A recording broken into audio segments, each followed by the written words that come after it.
Hop hop hop hop hop, c'est ici le marathon des threads d'horreur. Les amis, bienvenue dans cette vidéo thread d'horreur où je vais vous faire découvrir une trentaine d'histoires d'horreur tout aussi flippantes les unes que les autres. Et c'est parfait si vous voulez vous endormir paisiblement ou faire du repassage en même temps. La seule chose à faire avant de se lancer à corps perdu dans ces 30 threads d'horreur, c'est de répondre à la question suivante en commentaire. Si vous pouviez revivre un seul moment de votre vie en boucle, ce serait lequel? Moi perso, ce serait les vacances que je viens de passer avec ma petite famille. Je me rends compte que je commence à vieillir, que le temps passe vite et clairement faut profiter un maximum pendant qu'il est encore temps. Sur ce, j'ai hâte de vous lire en commentaire. En attendant, let's go pour la première histoire.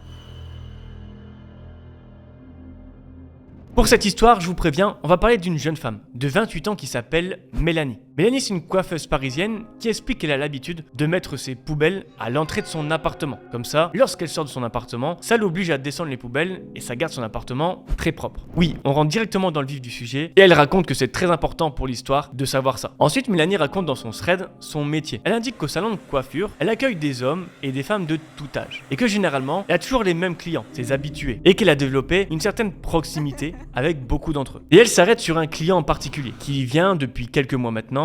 C'est un jeune garçon d'une vingtaine d'années, tout au plus, et qui est client depuis pas très longtemps. Et Mélanie indique que le feeling passe pas trop entre eux, qu'il la regarde sans cesse pendant qu'elle coupe ses cheveux, et ça crée un petit malaise, il n'y a pas trop de discussion, on va dire entre eux. Bon, après tout, Mélanie dit qu'elle est habituée, donc elle fait son travail, et puis c'est tout. C'est peut-être juste un jeune qui est timide, et qui trouve Mélanie jolie, il est peut-être tout simplement impressionné par elle. Bref, Mélanie nous raconte que plusieurs fois, lorsqu'elle va dans son épicerie de quartier, elle croise ce jeune client. Jusque-là, rien d'anormal, car des clients, elle en a beaucoup.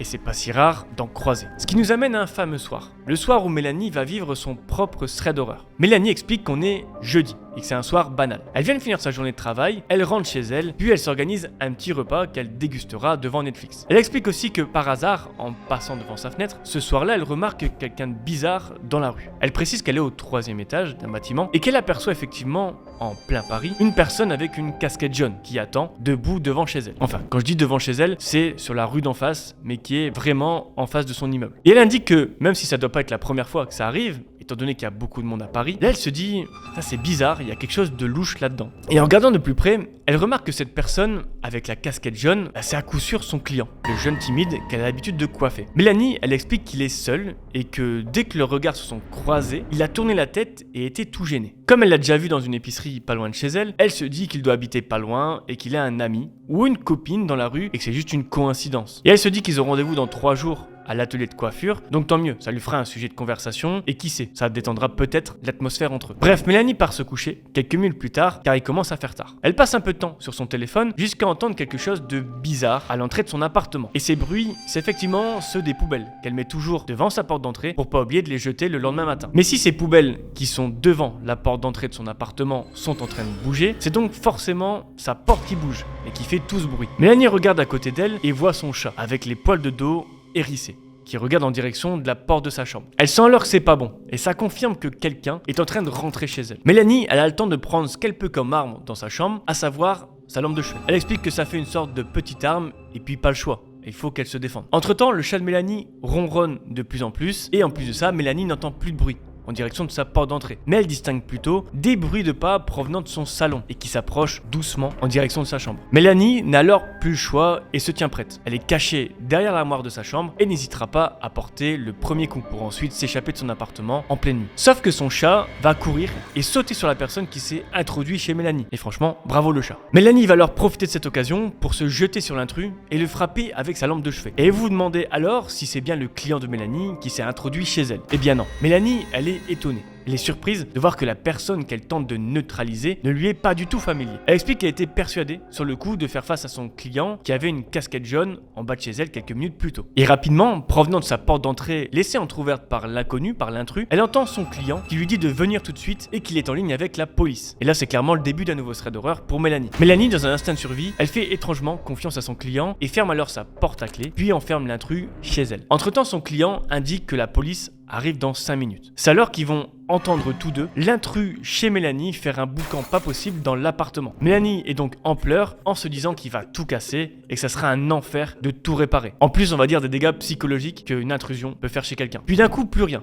Plus aucun bruit de la part de l'intrus. Mélanie et son client descendent alors dans la rue et tombent sur la police. Et à leur grande surprise, la police regarde en direction de l'appartement de Mélanie, au 3e étage, où se trouve un homme d'une 50aine d'années, accroché au balcon, tentant tout simplement de s'échapper de l'appartement de Mélanie. La police va donc finir par mettre la main dessus et l'arrêter. Et Mélanie explique qu'elle sait pas ce que ça a donné, si cette personne a été jugée ou quoi que ce soit. Elle, ce qu'elle veut savoir au-delà de tout ça, c'est pourquoi elle. Pourquoi est-il rentré chez elle et dans quel but? Car vous vous en doutez bien, dans ces cas-là, rares sont les fois où on comprend les intentions des personnes mal intentionnées. Et revenons sur le client de Mélanie. En fait, il explique qu'il était en train de rentrer chez lui lorsqu'il a vu sa coiffeuse Mélanie rentrer chez elle. Et c'est au même moment qu'il a vu quelqu'un tenter de se faufiler derrière Mélanie pour entrer dans son immeuble. Cela lui a évidemment éveillé les soupçons. Il explique à Mélanie qu'il a préféré attendre quelques minutes pour être sûr que cet homme d'une 50aine d'années n'avait pas de mauvaises intentions. Il explique qu'il a donc surveillé plusieurs minutes cette personne jusqu'à ce que ses doutes soient levés. Et alors qu'il espérait que c'était juste une fausse alerte et qu'il pourrait rentrer chez lui tranquillement à quelques mètres de là, il a constaté que cet homme a réussi à se faufiler après une autre personne soit rentrée dans l'immeuble. Le client de Mélanie a alors sprinté également à son tour pour rentrer dans l'immeuble et tenter d'empêcher cette personne de faire quoi que ce soit. Et c'est alors qu'il se retrouve quelques secondes plus tard devant la porte de Mélanie au 3e étage, voyant sa coiffeuse en train de frapper l'inconnu. Et la suite, vous la connaissez. Alors j'avoue que pour cette histoire, il y a eu beaucoup de détails, mais en même temps, je peux pas les enlever, sinon vous comprendrez plus rien. Et dernière chose, le client et Mélanie se sont revus du coup au salon de coiffure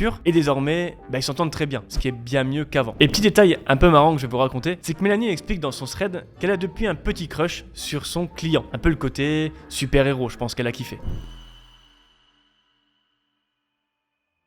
Bon, pour cette histoire, on va plonger dans une ambiance assez creepy pour notre ami Richard, ou Richard en américain. Richard, c'est un maçon d'une 40aine d'années et qui vit seul dans le fin fond de l'Amérique. Alors, il explique qu'il a choisi d'être célibataire, mais qu'il n'est pourtant pas seul pour autant. Il a des amis, il s'entend très bien avec sa famille, c'est juste qu'il n'a pas de petit ami car il a du mal à tomber amoureux. En plus, c'est quelqu'un qui aime beaucoup bouger et visiter des nouveaux endroits chaque week-end. Donc, entre son boulot et ses déplacements le week-end, il sait qu'il n'y a pas beaucoup de temps pour trouver quelqu'un, et c'est pas grave. Et Richard, quand je vous dis qu'il aime voyager chaque week-end, c'est parce qu'il est full équipé. Il a aménagé sa voiture de manière à ce qu'il puisse être tout confort quand il part le week-end. Il a donc mis un système pour faire lit à l'arrière dans sa grande voiture et ça lui évite d'aller dans les hôtels et de payer 60 à 100 $ la nuit. Du coup, ça laisse à Richard uniquement le besoin de payer l'essence pour partir. Et donc c'est pour ça qu'il peut faire ça très régulièrement. Bref, Richard a décidé d'aller ce week-end dans un lieu magnifique et gorgé de mystère, le Goldfield Ghost Town. Et ce lieu est d'ailleurs un peu connu là-bas pour les quelques événements étranges qui s'y sont passés. Et Richard ne se le cache pas, qu'il aime se procurer un peu d'adrénaline en visitant ce genre d'endroit. C'est donc naturellement qu'il se prépare en rentrant du boulot le vendredi soir, il partira le samedi matin et reviendra normalement dimanche soir. On arrive donc au samedi matin, il est aux alentours de 5h30 quand Richard monte dans sa voiture aménagée avec son sac à dos. Et c'est parti pour 5 heures de route. Sa journée dans la vallée de l'Arizona se passe très bien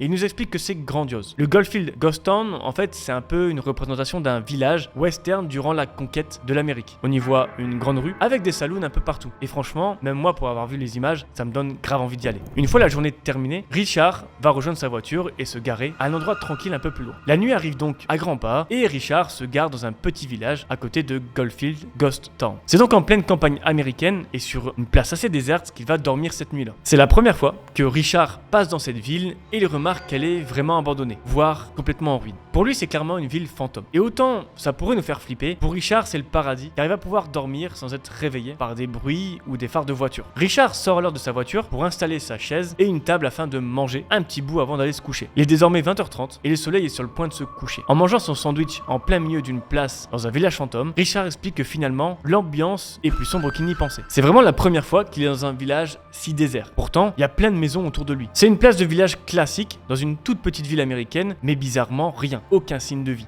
Aucune lumière, aucun bruit de quelqu'un qui ouvre ou ferme une porte, bref c'est trop bizarre. Et même si Richard a l'habitude de visiter le fin fond de l'Amérique, il explique que là pour le coup ça le met vraiment pas trop à l'aise. Mais Richard c'est plutôt un homme qui va prendre le taureau par les cornes quand ça va pas. Il va donc alors décider de laisser sa voiture sur le parking et d'arpenter les rues de ce tout petit village américain. Et encore une fois, rien.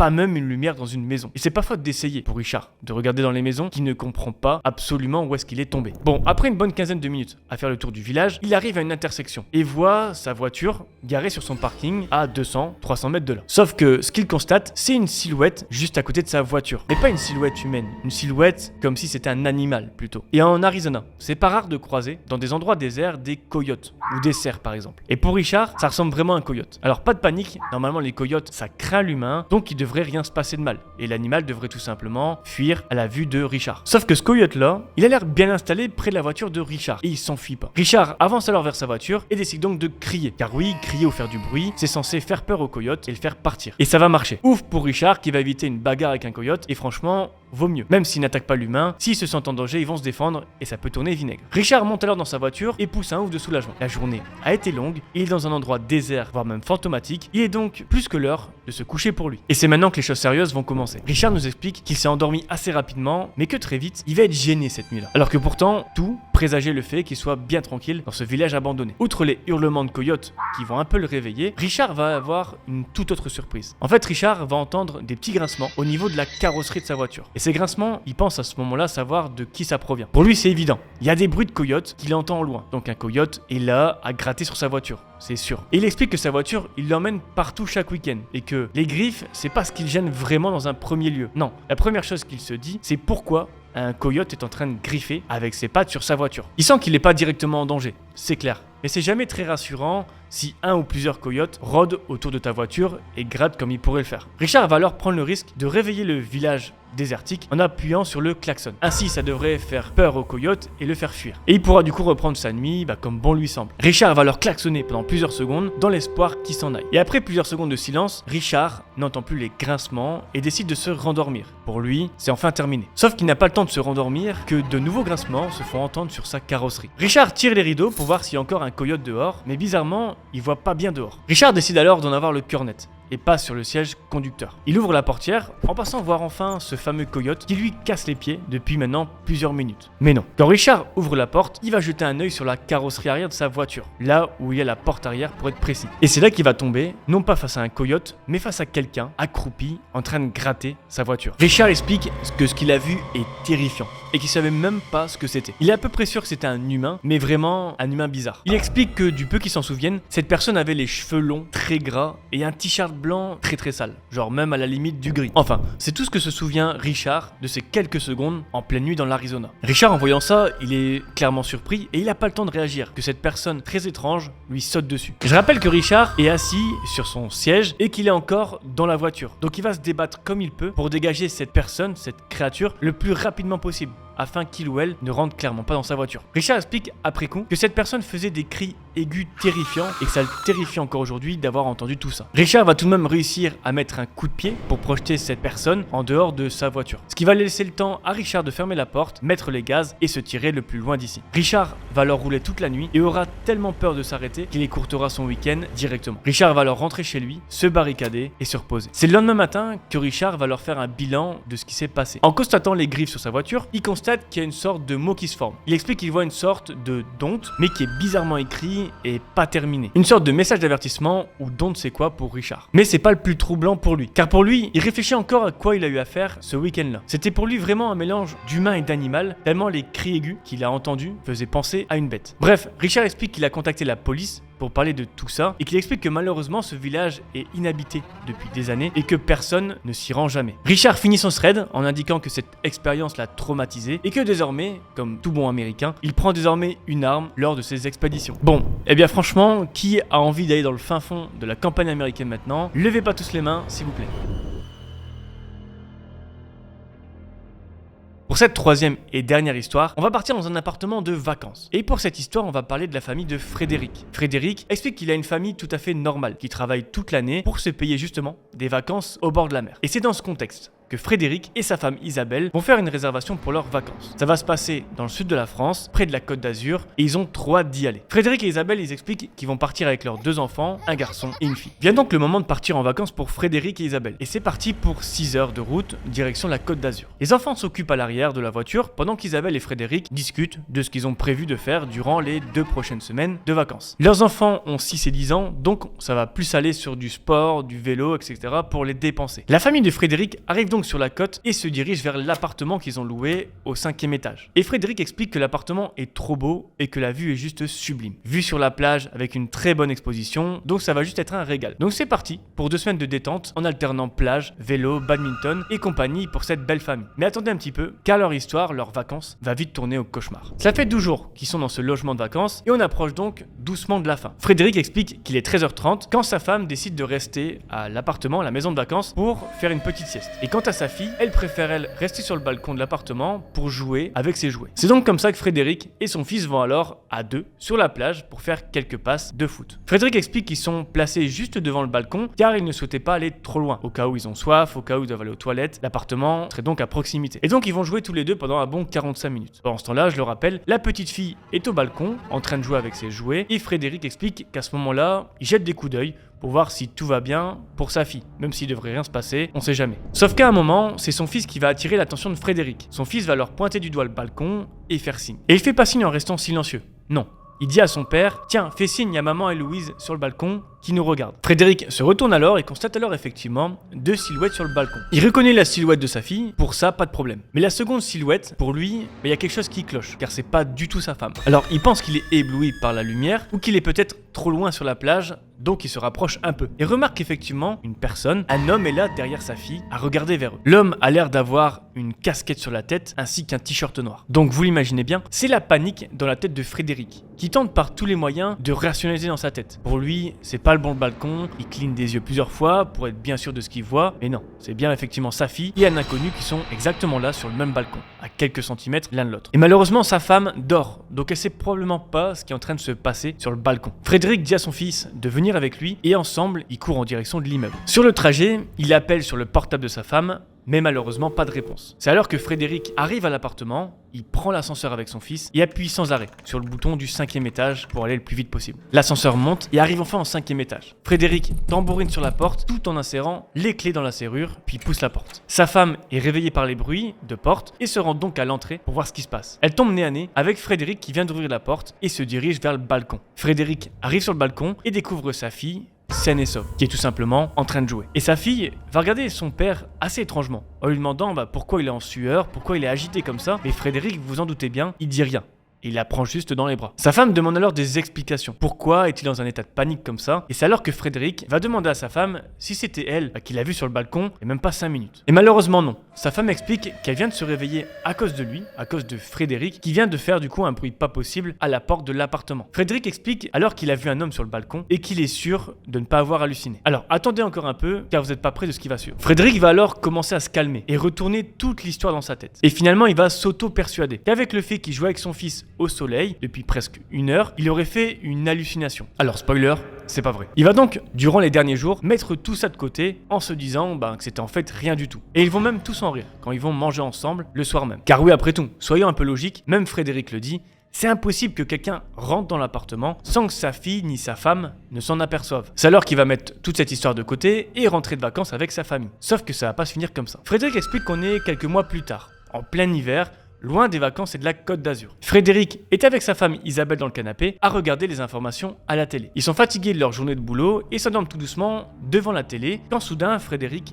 sursaute du canapé. En effet, sur les informations, il peut observer un homme se faire arrêter par la police pour tentative de kidnapping d'enfants. Et devinez quoi, tout fait sens dans la tête de Frédéric, lorsqu'il peut voir que cette personne a été arrêtée dans la région de la Côte d'Azur et qu'en plus cet homme portait une casquette sur la tête lorsqu'il s'est fait arrêter. Bon, Frédéric, il a aucune preuve que c'était la même personne qu'il a pu voir dans son appartement, mais pour lui, c'est sûr, il n'a pas halluciné ce jour-là et il y avait bel et bien quelqu'un sur le balcon avec sa fille. Bon les amis, je vous le dis, j'ai fait des recherches et j'ai rien trouvé sur cette histoire. Ça veut pas dire qu'elle est fausse, mais ça veut pas dire qu'on est sûr à 100% que ça s'est produit. Sur ce, j'ai beaucoup aimé cette mécanique et cette tension qu'a dû subir le père, donc je voulais partager. Prenons place du coup tout de suite avec la première histoire qui est arrivée à un certain Julien. Alors Julien, pour expliquer, c'est un gros kiffeur. Il est passionné de sensations fortes et c'est pour ça qu'il a prévu, durant ses vacances, avec des amis de se faire une après-midi jet ski dans le sud de la France. Julien explique que le ciel est dégagé, que la mer est assez calme et donc c'est parfait pour aller se faire kiffer avec un jet ski. Il loue un jet ski pour toute l'après-midi avec ses amis et ensemble ils se déchaînent. Et à noter qu'à ce moment-là, ils ont tous un gilet de sauvetage et tous respectent les consignes de sécurité. Ça fait 2 heures que Julien et ses amis font du jet ski et clairement ils sont tous rincés. Ah non, pas du tout, car Julien y est jamais rassasié. Donc quand lui et ses copains repartent sur la plage pour bronzer et se détendre au soleil, lui il tient pas 20 minutes avant de repartir sur son jet ski. Il regarde sa montre et voit qu'il est aux environs de 16 heures. Donc trop bien, ça lui laisse encore un peu de temps avant de rendre son jet ski, donc zou, il est reparti pour un tour. Sauf que cette fois, il se dit juste qu'il va aller quelques minutes dans l'eau avec son jet ski, donc il prend pas le soin de mettre son gilet de sauvetage. Il explique qu'à ce moment-là, il était jeune et fougueux, donc ça explique cela. Et j'avoue, quand on est plus jeune, on se sent invincible, donc je comprends trop. Bref, alors que Julien fait quelques tours de jet ski, il remarque un peu plus loin un bateau, laissant quelques vagues derrière lui. Ni une ni deux, Julien fonce en direction du bateau et le suit tout en profitant des petites vagues. Il fait des sauts, il est trop content et ça le fait bien marrer. Perso, cette histoire elle me donne envie de faire du jet ski là, je sais pas vous. Bref, et concentré sur sa vitesse et sur ses sauts, Julien ne remarque pas en fait qu'il est en train de s'éloigner progressivement du rivage. Il explique qu'à un moment, il se retourne et voit la plage de très très loin. Julien se dit donc qu'il est temps de rentrer et qu'en plus il est un peu tard, donc c'est bientôt l'heure de rendre le jet ski. Donc il arrête de suivre le bateau et rentre sagement vers le rivage. Pas du tout.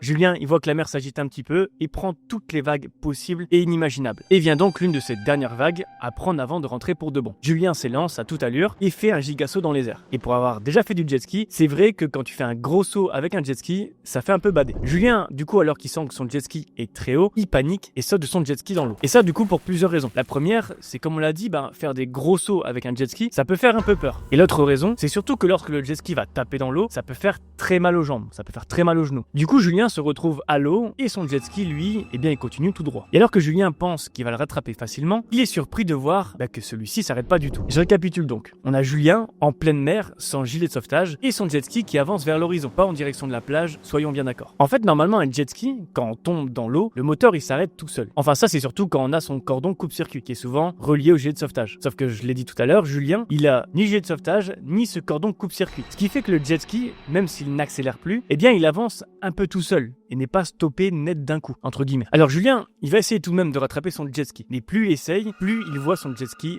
au loin. Jusqu'à même ne plus le voir. Il ne va plus le voir pour une bonne raison, c'est que la mer s'agite vraiment, mais vraiment bien désormais. Et non seulement il ne voit plus le jet ski, mais il commence à bien s'épuiser comme il faut. D'où l'importance d'avoir un gilet de sauvetage, ça te fait moins fatiguer. Mais du coup, après de longues minutes de nage, Julien commence non seulement à être épuisé, je rappelle qu'il nage pas dans une piscine mais dans la mer, avec des vagues et tout ce qui s'ensuit, et chose encore plus embêtante, c'est que la température de l'eau, elle devait être à 21 à 22 degrés. Ce qui signifie que le corps de Julien se refroidit de plus en plus. Le soleil commence désormais à descendre et il réalise en fait qu'il est désormais totalement perdu en pleine mer, avec aucun moyen d'appeler à l'aide. Et un peu comme dans un film d'horreur qu'on n'a pas envie de vivre, Julien se retrouve sans gilet de sauvetage, en plein milieu de la mer, à plusieurs kilomètres du rivage. Et Julien va vivre littéralement les montagnes russes, quand il va apercevoir, passer pas très loin de lui, un bateau. Julien va alors réunir ses dernières forces pour crier à l'aide. Sauf que le bruit des vagues et de la mer sont trop importants pour qu'il se fasse entendre. Et alors qu'il pense qu'il sera effectivement sauvé, le bateau va continuer son chemin et s'en aller droit devant. Et c'est là où on parle de montagne russe, car il pensait s'en sortir directement, mais non. En voyant le bateau partir, c'est de nouveau le désespoir qui le remplit. Et à ce moment précis, Julien explique que toutes ses pensées, ils vont pour sa famille, ses amis, et c'est sûr pour lui, il va pas s'en sortir. Sauf qu'à l'heure qu'il est sur le point d'abandonner, Julien aperçoit un autre bateau qui s'approche lentement de lui. Cette fois, c'est un petit bateau de balade, avec à son bord un homme et une femme. Cette fois-ci, il repère Julien dans l'eau, et ils vont du coup en sa direction et lui tendent la main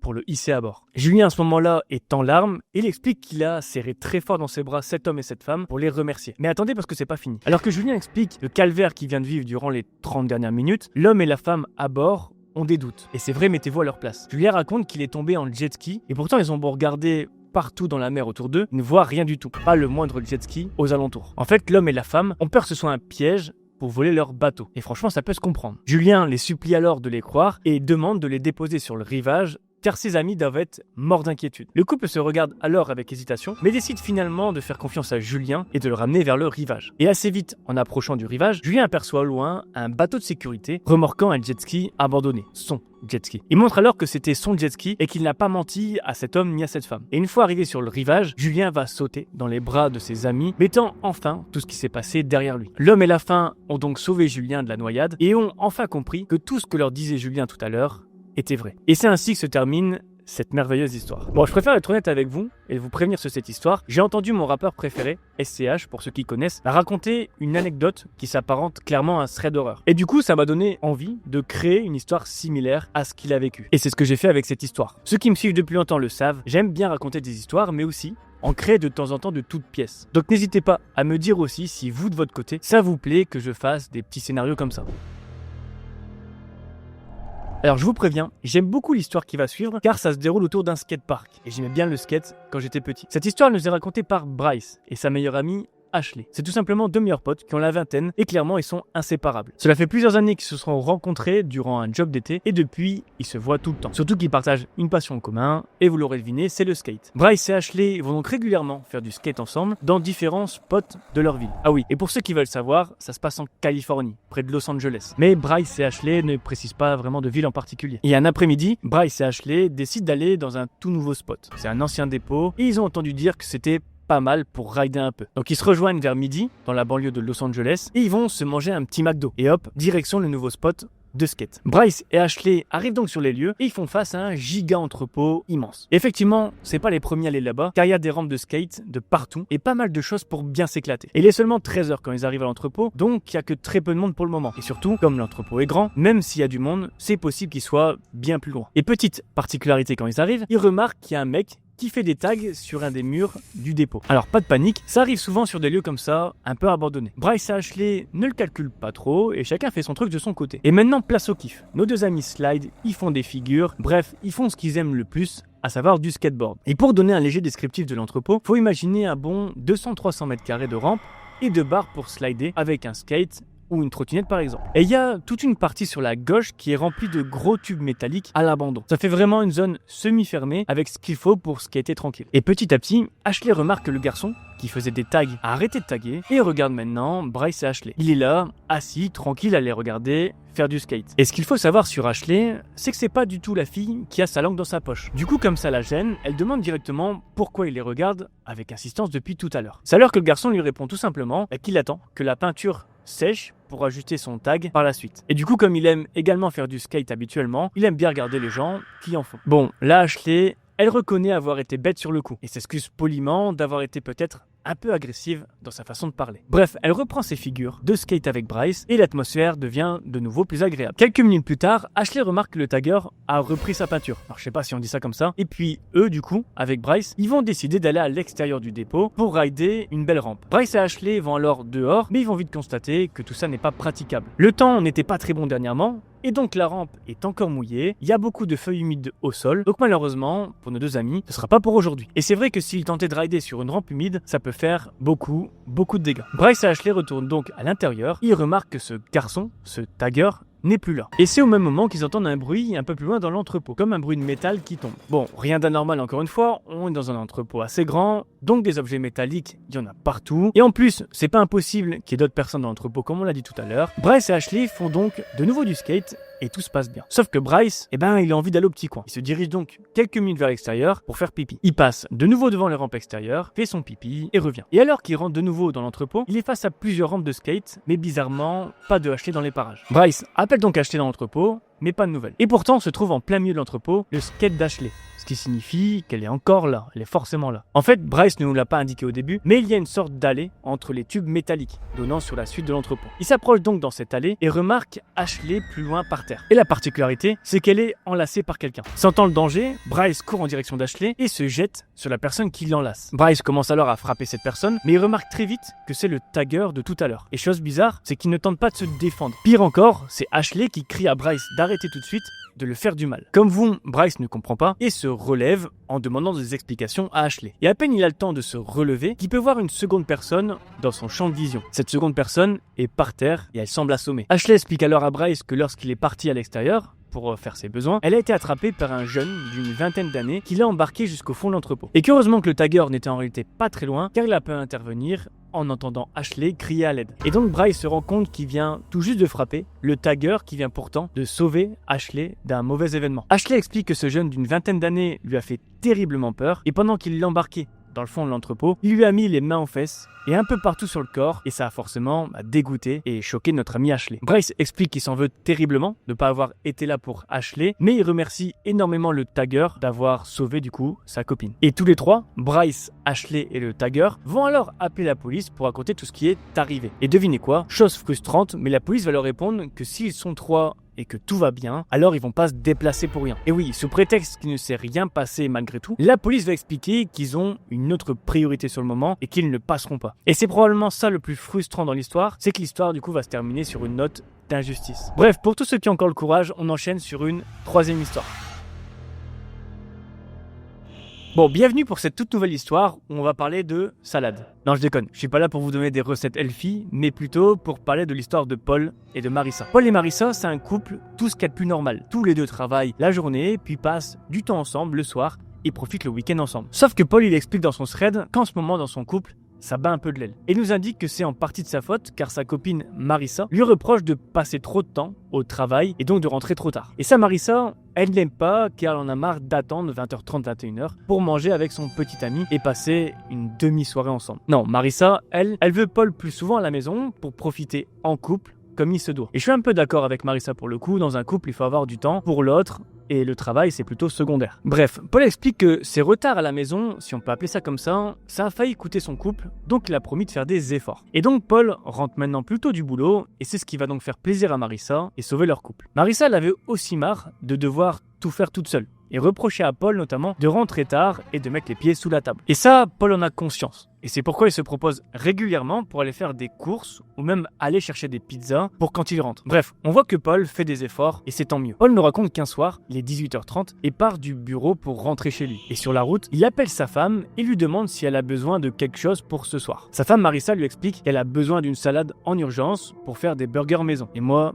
j'aime bien les burgers maison. Du coup, Paul fait un petit détour pour aller au supermarché et va donc chercher sa salade. Il rentre dans le magasin, prend sa salade et hop, direction la caisse. Les caisses automatiques sont fermées, donc il passe avec une caissière. Sauf qu'il y a quelqu'un devant lui. Cette personne, c'est un homme chauve.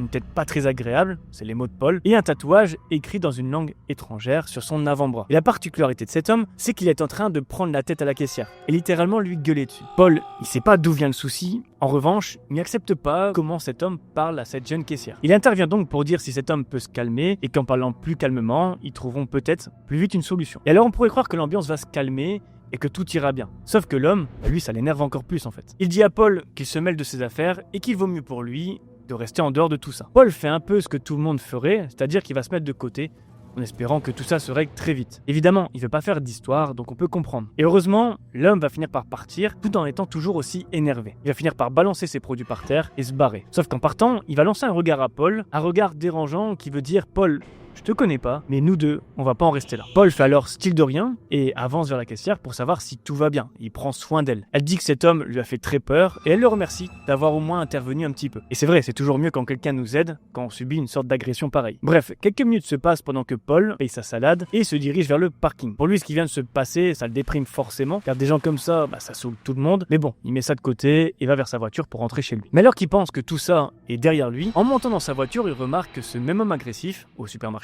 il est un peu plus loin, devant sa voiture. Encore une fois, Paul va vite monter dans sa voiture, car tout ce qu'il ne veut pas ce soir, c'est de s'embrouiller sur un parking de supermarché. Et ça, je peux le comprendre. Paul démarre sa voiture, et puis il s'en va du parking. Il va naturellement regarder plusieurs fois dans son rétro, pour savoir si cette personne ne le suit pas. Et ça va. Durant quelques minutes, il va voir personne derrière lui, ce qui va le rassurer. Sauf qu'arrivé à un stop, Paul explique qu'il n'arrive pas à passer, car il y a un peu de circulation. Et c'est là que l'angoisse pour Paul va démarrer. Il remarque assez rapidement via son rétroviseur qu'une voiture arrive brusquement, plein phare derrière lui. Une voiture qui va le coller et le klaxonner. Aucun doute pour Paul, c'est forcément un mec relou, voire cet agressif du supermarché qui ne le lâche pas. Paul lui remarque que la voiture le suit, donc c'est pas un hasard. Mais Paul, il connaît assez bien la route menant jusque chez lui, donc ce qu'il va faire, c'est de profiter d'une intersection pour tourner au dernier moment et accélérer rapidement pour semer la voiture. Ainsi, il aura une chance de semer cette voiture relou et de rentrer chez lui sans être suivi. Et ça va marcher.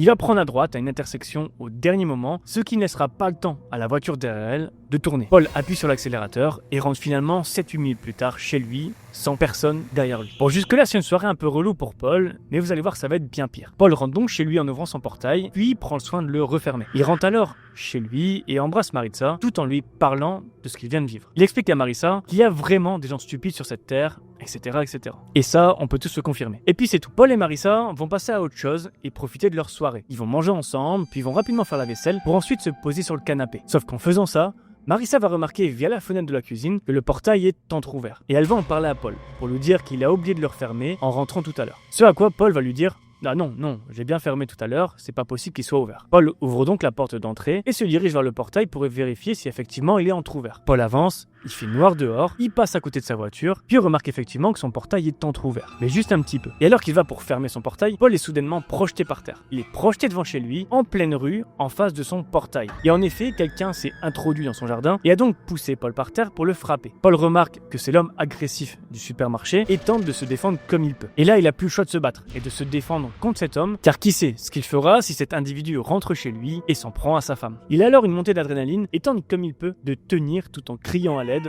au cas où un voisin pourrait l'aider. Mais ça va pas bien se passer pour Paul. Il va recevoir plusieurs coups qui vont presque le mettre KO. Et alors qu'il est par terre et qu'il va recevoir malheureusement le coup de grâce, Paul aperçoit des lumières rouges et bleues dans la rue. Ces lumières, c'est une patrouille de police qui passe par chance par là et qui remarque que deux hommes sont en train de se battre en pleine rue. Enfin, plutôt que Paul est en train de se faire massacrer. Naturellement, la police va immobiliser l'agresseur de Paul et procéder à son arrestation. Et c'est à ce moment-là que Maritza arrive dehors et découvre l'étendue des dégâts sur Paul. Car oui, même s'il a eu la chance d'avoir la police arriver à temps, il aura pris de sacrés coups au visage et dans les côtes qui vont lui valoir un bon arrêt de travail. Paul va tout de même pouvoir porter plainte contre cet homme et celui-ci va être arrêté. Alors Paul ne sait actuellement pas si son agresseur a été jugé, mais il explique que depuis son agression, il a constamment peur dans sa vie quotidienne. Et malheureusement, il se sent plus du tout en sécurité. Et c'est ça le pire, je trouve, c'est que même si c'était une agression qui a duré que quelques minutes, Paul raconte que les dégâts psychologiques qui ont été causés ce soir-là ont beaucoup de mal à partir. Et c'est effectivement le plus triste là-dedans. Histoire assez triste du coup, et franchement terrifiante pour Paul, qui a voulu défendre de base une caissière, mais qui a fini par se faire passer à tabac. Donc gros soutien, en tout cas à toi Paul, qui a priori est français, donc bon courage.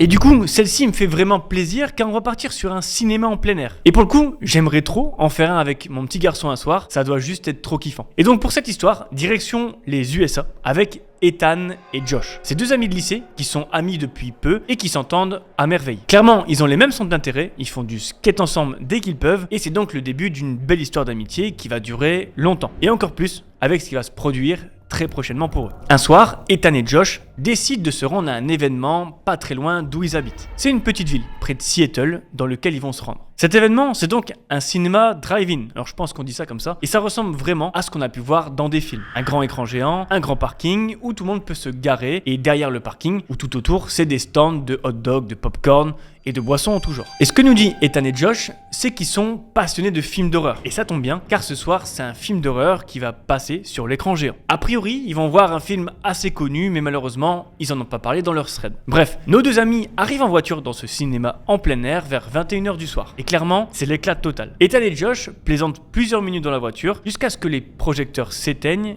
et que le film démarre. Atmosphère mortelle pour nos deux amis et l'ambiance est vraiment top. Le film est trop bien, sauf que Josh, il y a une envie assez pressante, si vous voyez ce que je veux dire. Clairement, ça urge, il est temps pour Josh de louper une partie du film pour se rendre aux toilettes. Il descend alors de la voiture et go direction les toilettes pendant que Ethan, lui, reste au volant de sa voiture en ne loupant bien sûr aucune miette du film. Quelques minutes plus tard, alors qu'Ethan est dans son film, il est surpris d'entendre la porte arrière s'ouvrir. Ethan explique qu'il tombe nez à nez dans sa voiture avec Josh, déguisé justement en méchant du film. Et Ethan explique qu'à ce moment-là du film, c'était tellement angoissant que le simple fait d'entendre quelqu'un rentrer à l'arrière de sa voiture, qui plus est avec le déguisement du méchant, l'a fait sursauter. Il sursaute donc et dit à Josh ce qui lui a fait très peur, mais que franchement, il a bien réussi sa blague, il a flippé grave. Ethan est donc persuadé que Josh a mimé d'aller aux toilettes, mais qu'en fait, il avait prévu depuis le début de le surprendre dans la voiture avec un déguisement si bien réalisé. Josh, avec son déguisement, s'installe du coup en plein milieu de la banquette arrière et sans rien dire, va regarder le film. Ethan se retourne donc de nouveau vers l'écran et se dit que ce moment est trop chouette, vraiment, il pouvait pas rêver meilleure soirée. Le film continue donc et l'ambiance devient peu pesante. Ethan explique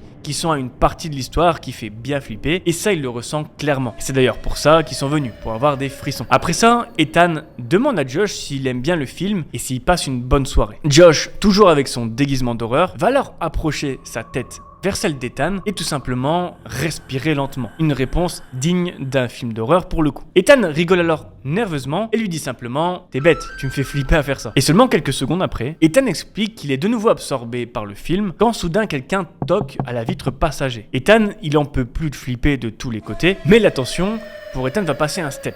Quand il va voir à la vitre passager son pote, Josh, en train de tenir un immense paquet de popcorn à la main. Et vous vous en doutez bien, si Ethan reste bouche bée devant Josh, c'est qu'il commence à demander si ce n'est pas Josh avec son costume d'horreur derrière lui, qui est fucking installé derrière lui sur la banquette arrière dans sa voiture. Ethan n'a pas le temps de tourner la tête pour demander qui est la personne derrière lui, il entend déjà la centralisation de sa voiture se fermer. Suite à ça, Ethan va ressentir une pression au niveau de son cou, et cette pression, c'est tout simplement la personne déguisée derrière elle qui va l'attraper par le cou et serrer très fort pour l'étouffer. Ethan est alors pris au piège et ne peut absolument pas bouger. Son premier réflexe de survie, c'est de klaxonner comme il peut, afin d'avertir un maximum de personnes autour de lui qui pourraient lui venir en aide. Sauf que petit problème, on est dans un cinéma en plein air et on est en plein milieu du film. Et c'est une partie du film assez angoissante. Ce qui fait que c'est vraiment mal vu parmi toutes les voitures aux alentours de faire autant de bruit en klaxonnant. Josh raconte qu'à ce moment-là, il y a de nombreux visages qui se tournent vers lui en criant d'arrêter et tout ce qui va avec. Sauf que Josh,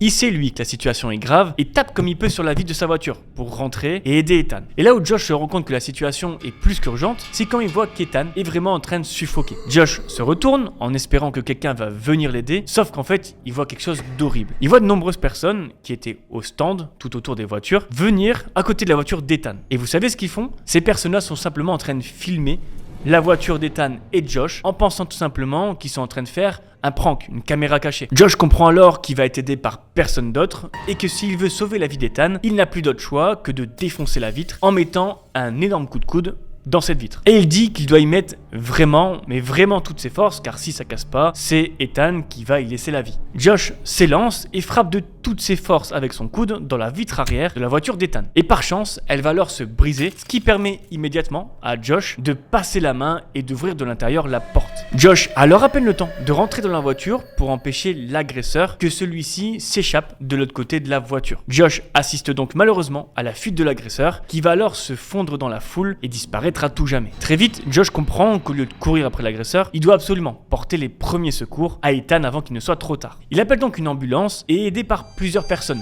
qui ont vu la scène et qui ont compris en voyant quelqu'un sortir déguisé de la voiture qui a en fait eu un vrai problème et que c'était pas un prank. Ethan est alors à moitié dans les vapes et peine à retrouver sa respiration. Heureusement, les secours vont très vite arriver au niveau du cinéma en plein air et il va pouvoir être pris en charge afin d'éviter tout problème. Et les secouristes ont dit à John que s'il était intervenu quelques secondes après, la vie d'Ethan aurait vraiment pu y passer. Ethan se remettra alors de son agression en compagnie des secouristes et sera accompagné par les secours au poste de police le plus proche pour porter plainte. Et ce qui me frustre, comme dans beaucoup de threads d'horreur, c'est qu'il y avait encore une fois pas de caméra pour surveiller le cinéma en plein air et qu'au final, personne, alors je dis bien personne, n'a vu le visage ou le moindre signe distinctif de l'agresseur, le laissant donc pleinement repartir en liberté. Bref, moment et soirée finalement très spéciale pour nos deux amis qui expliquent que tout ça, ça les a encore plus rapprochés et que désormais quand ils sortent, ils n'hésitent pas à prendre un spray au poivre au minimum pour se défendre. Et c'est vrai que quand on voit des fous comme ça, c'est le minimum syndical. Et c'est ainsi que se termine cette première histoire. Et j'espère que vous l'avez aimé autant que moi. D'ailleurs, n'hésitez pas à me le dire en commentaire si c'est le cas. Bref, sur ce, on enchaîne tout de suite avec une seconde histoire.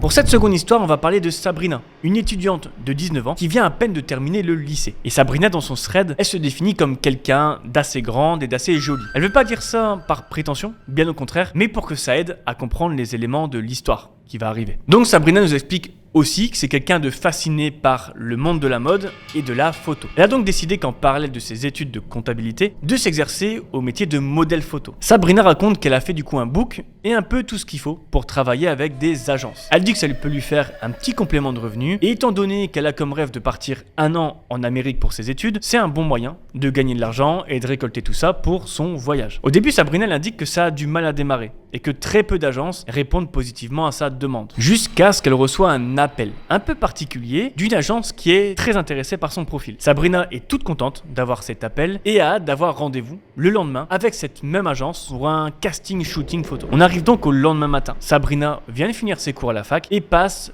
par chez elle pour se préparer. Elle veut être au top afin de plaire à l'agence et de décrocher des petits contrats par-ci par-là. Elle est donc prête et elle fonce en direction du bus et let's go vers l'agence. Il est 18h15, Sabrina est déjà devant l'agence et frappe à la porte. Je précise au cas où, on est en plein centre de Paris. Un homme ouvre la porte et fait rentrer Sabrina, donc dans ses locaux. Sauf que petit hic, il n'y a personne dans l'agence. Elle est dans des bureaux, mais personne mis à part cet homme qui l'a accueilli. L'homme va alors se présenter comme étant Arnaud, et que c'est lui qui l'a appelé suite au dossier qu'elle a déposé il y a quelques temps. Arnaud explique qu'il est passé 18h et que plus personne n'est dans les bureaux, mais c'est pas grave, ça va pas les empêcher de travailler ensemble une petite heure. Arnaud, il est vraiment très cool avec Sabrina, et lui indique tout ce qu'elle doit savoir si ils travaillent ensemble. Et jusque-là, c'est très bien pour Sabrina qui se sent en pleine confiance. Arnaud et Sabrina échangent donc longuement, et ça pendant plusieurs minutes. Le responsable de l'agence, Arnaud, indique donc à Sabrina que le temps passe vite et qu'il est déjà passé largement 19h et que c'est le moment de passer au casting. Arnaud indique une tenue à Sabrina qu'elle doit mettre le temps qu'il installe son matériel. Et Sabrina, elle se retrouve là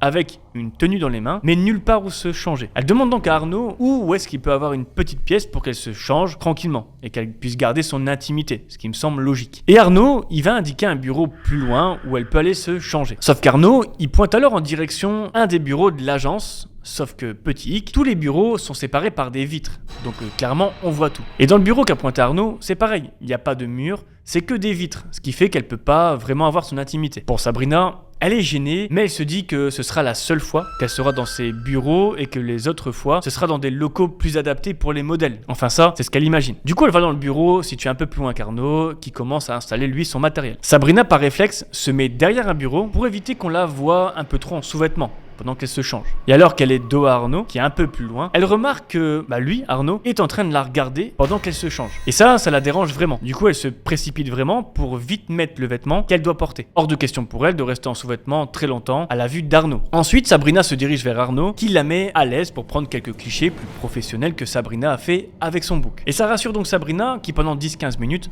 enchaîne les photos. Et ça va beaucoup mieux. Arnaud va continuer à proposer d'autres tenues à Sabrina et tout se passe normalement. Sauf que vient le moment dont redouterait n'importe quelle jeune fille dans un shooting photo. Arnaud explique que sur la tenue que porte Sabrina, il y a un problème. Et ce problème, c'est malheureusement que ses sous-vêtements sont trop foncés et que ça gâche la photo. Arnaud suggère donc à Sabrina de retirer sa et son soutien-gorge. Sabrina explique qu'il est responsable d'une agence de modèles, donc il doit forcément avoir raison. Et donc elle repart vers le bureau pour faire ça un peu plus à l'écart, et puis c'est tout.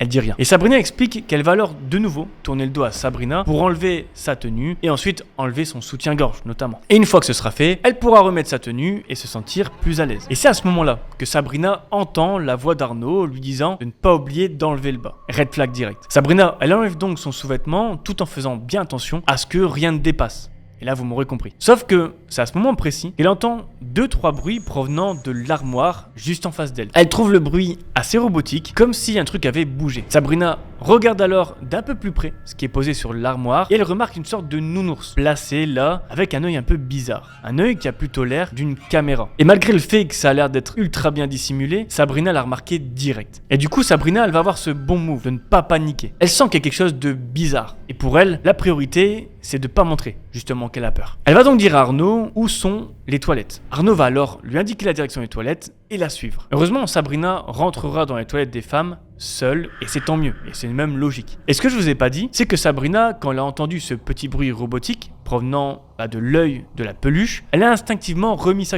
et elle en a profité également pour coincer son téléphone dans sa Étant donc dans les toilettes, Sabrina explique qu'elle a tout de suite envoyé un message à son papa en lui indiquant qu'elle a besoin d'aide et qu'elle ne se sent pas en sécurité. Et son papa, devant venir la chercher pour 19h30, explique qu'il n'est pas très loin de l'adresse indiquée et qu'elle doit rester dans les toilettes le temps qu'il arrive. Sauf qu'à peine le message envoyé, la porte des toilettes des femmes s'ouvre et Arnaud fait son apparition. Sabrina étant dans une cabine de toilette, elle a pris soin de fermer à double tour et essaye de juste gagner du temps en disant qu'elle en a que pour très peu de temps. Arnaud explique alors qu'il va attendre là et qu'ensuite ils iront tous les deux finir leur shooting photo comme c'est prévu. Sabrina fait alors silence dans les toilettes en espérant que c'est elle qui est juste parano et qui a vraiment rien derrière. En quelques secondes, elle essaye de se dire qu'il n'est pas chelou, qu'elle a dû mal voir au niveau de l'œil de la peluche et que c'était pas une caméra. Bref, elle essaye de dédramatiser et de rationaliser surtout. C'est pas possible qu'un directeur d'agence de mannequinat puisse faire ça. Sauf qu'il ne faut pas plus longtemps avant qu'Arnaud tente de baisser la poignée pour ouvrir la porte des toilettes où se situe Sabrina. Sabrina comprend alors qu'Arnaud essaye de rentrer et commence à hurler. Alors oui, c'en est trop pour Sabrina qui a juste envie d'une chose, c'est de se casser de là. Arnaud va alors aussi élever la voix et indiquer à Sabrina de sortir de là tout de suite et qu'il a très envie de finir cette séance photo avec elle. Il va alors continuer à pousser la porte et pendant ce temps-là, Sabrina, elle, va continuer d'hurler de toutes ses forces. Ce à quoi Arnaud explique que ça sert à rien de crier car personne n'est là et qu'elle est donc à lui. Sabrina raconte qu'Arnaud a réussi à casser la serrure et s'est jeté sur Sabrina en voulant profiter d'elle. Sabrina elle explique qu'elle se souviendra toute sa vie des mains d'Arnaud se poser sur elle et que ça la dégoûte au plus haut point. Sabrina sait à ce moment-là qu'elle est en très mauvaise posture et qu'elle n'arrive à peine à se débattre. S'ensuit quelques coups portés à Arnaud mais rien n'y fait. Il essaye de profiter de Sabrina jusqu'à ce qu'il reçoit un énorme coup sur la tête. Oui, Arnaud va alors hurler de douleur suite à un énorme coup à la tête donné par le père de Sabrina. Et effectivement, suite au message de Sabrina laissé quelques minutes plus tôt, il a compris qu'il fallait faire vite, très vite, et a donc décidé de prendre les devants et de rentrer de force dans les bureaux. Les cris de Sabrina l'ont aidé à savoir où elle se trouvait, et il a donc couru pour empêcher Arnaud de commettre l'irréparable. Le père de Sabrina a alors massacré Arnaud et franchement c'est bien fait pour lui. Puis ensuite il est parti avec Sabrina dans la voiture. Mais attendez car c'est pas fini. Le père de Sabrina a été à la première heure à l'agence le lendemain matin pour rencontrer le grand directeur. Et effectivement, crié au scandale. Et il y a de quoi. Sauf que, accrochez-vous bien, la personne que décrit le père de Sabrina ne correspond en aucun cas à un collaborateur de l'agence. Ce à quoi Sabrina et son père vont rester sur le cul et se demander qui peut être bien cette personne. Et au final, après des mois de recherche, Sabrina a décidé de laisser tomber l'affaire car aucune trace de cette personne. Alors vous imaginez le degré d'injustice dans ces cas-là où il y a eu agression, mais que la personne n'a finalement pas été retrouvée ni même condamnée pour ce qui a été fait. Bref, c'est injuste. Histoire très dure à mon avis à digérer pour Sabrina et sa famille, mais malheureusement j'ai souvent l'impression dans les threads d'horreur que ça se termine jamais bien. Bon, on va parler pour cette histoire d'un thème qui fait assez bien flipper en tant que maman.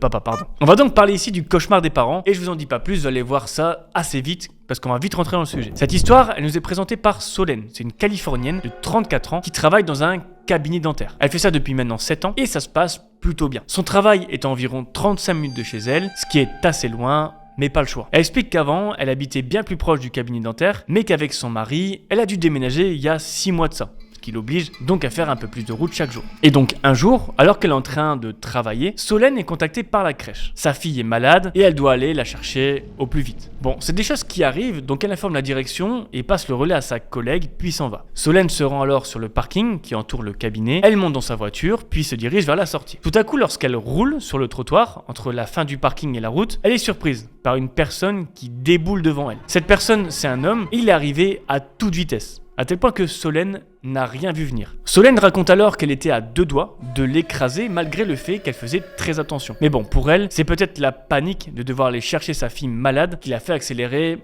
un peu plus vite qu'il ne faut. Elle s'excuse donc auprès de l'homme et se sent vraiment bête. Et l'homme, qui a manqué de se faire écraser, lui, il est complètement énervé. Il a failli passer sous le capot, donc il commence à insulter Solène de tous les noms, et même à frapper sur le capot de sa voiture. Solène s'excuse de nouveau, mais l'homme reste bien une bonne minute devant sa voiture en refusant de la laisser passer. Solène a peur, donc elle remonte sa vitre et se fait toute petite dans sa voiture en espérant qu'il lâchera l'affaire. Mais malheureusement, il va pas lâcher l'affaire. Donc Solène va faire un move que je trouve plutôt malin, et vous m'en direz des nouvelles. Elle va ouvrir de nouveau sa fenêtre pour faire mine de parler de nouveau à cet homme. Et ça va marcher. L'homme va alors se diriger vers la fenêtre de sa voiture et c'est exactement ce que Solène attendait. Qu'il vienne sur le côté de la voiture pour profiter de partir. Solène profite donc que la voie est libre pour accélérer et prendre la route et partir chercher enfin sa fille. Une fois la menace derrière elle, elle repense de plus en plus à ce qui s'est passé. L'événement l'a évidemment choquée, mais surtout, elle se dit vraiment qu'elle n'allait pas si vite que ça en fait. Et elle commence à croire que l'homme a juste cherché à provoquer un accident pour éventuellement lui demander de l'argent en retour. Et c'est vrai que ce genre d'arnaque existe, mais généralement la personne fait mine de s'être cassé quelque chose. Bref, Solène continue sa route et appelle donc son mari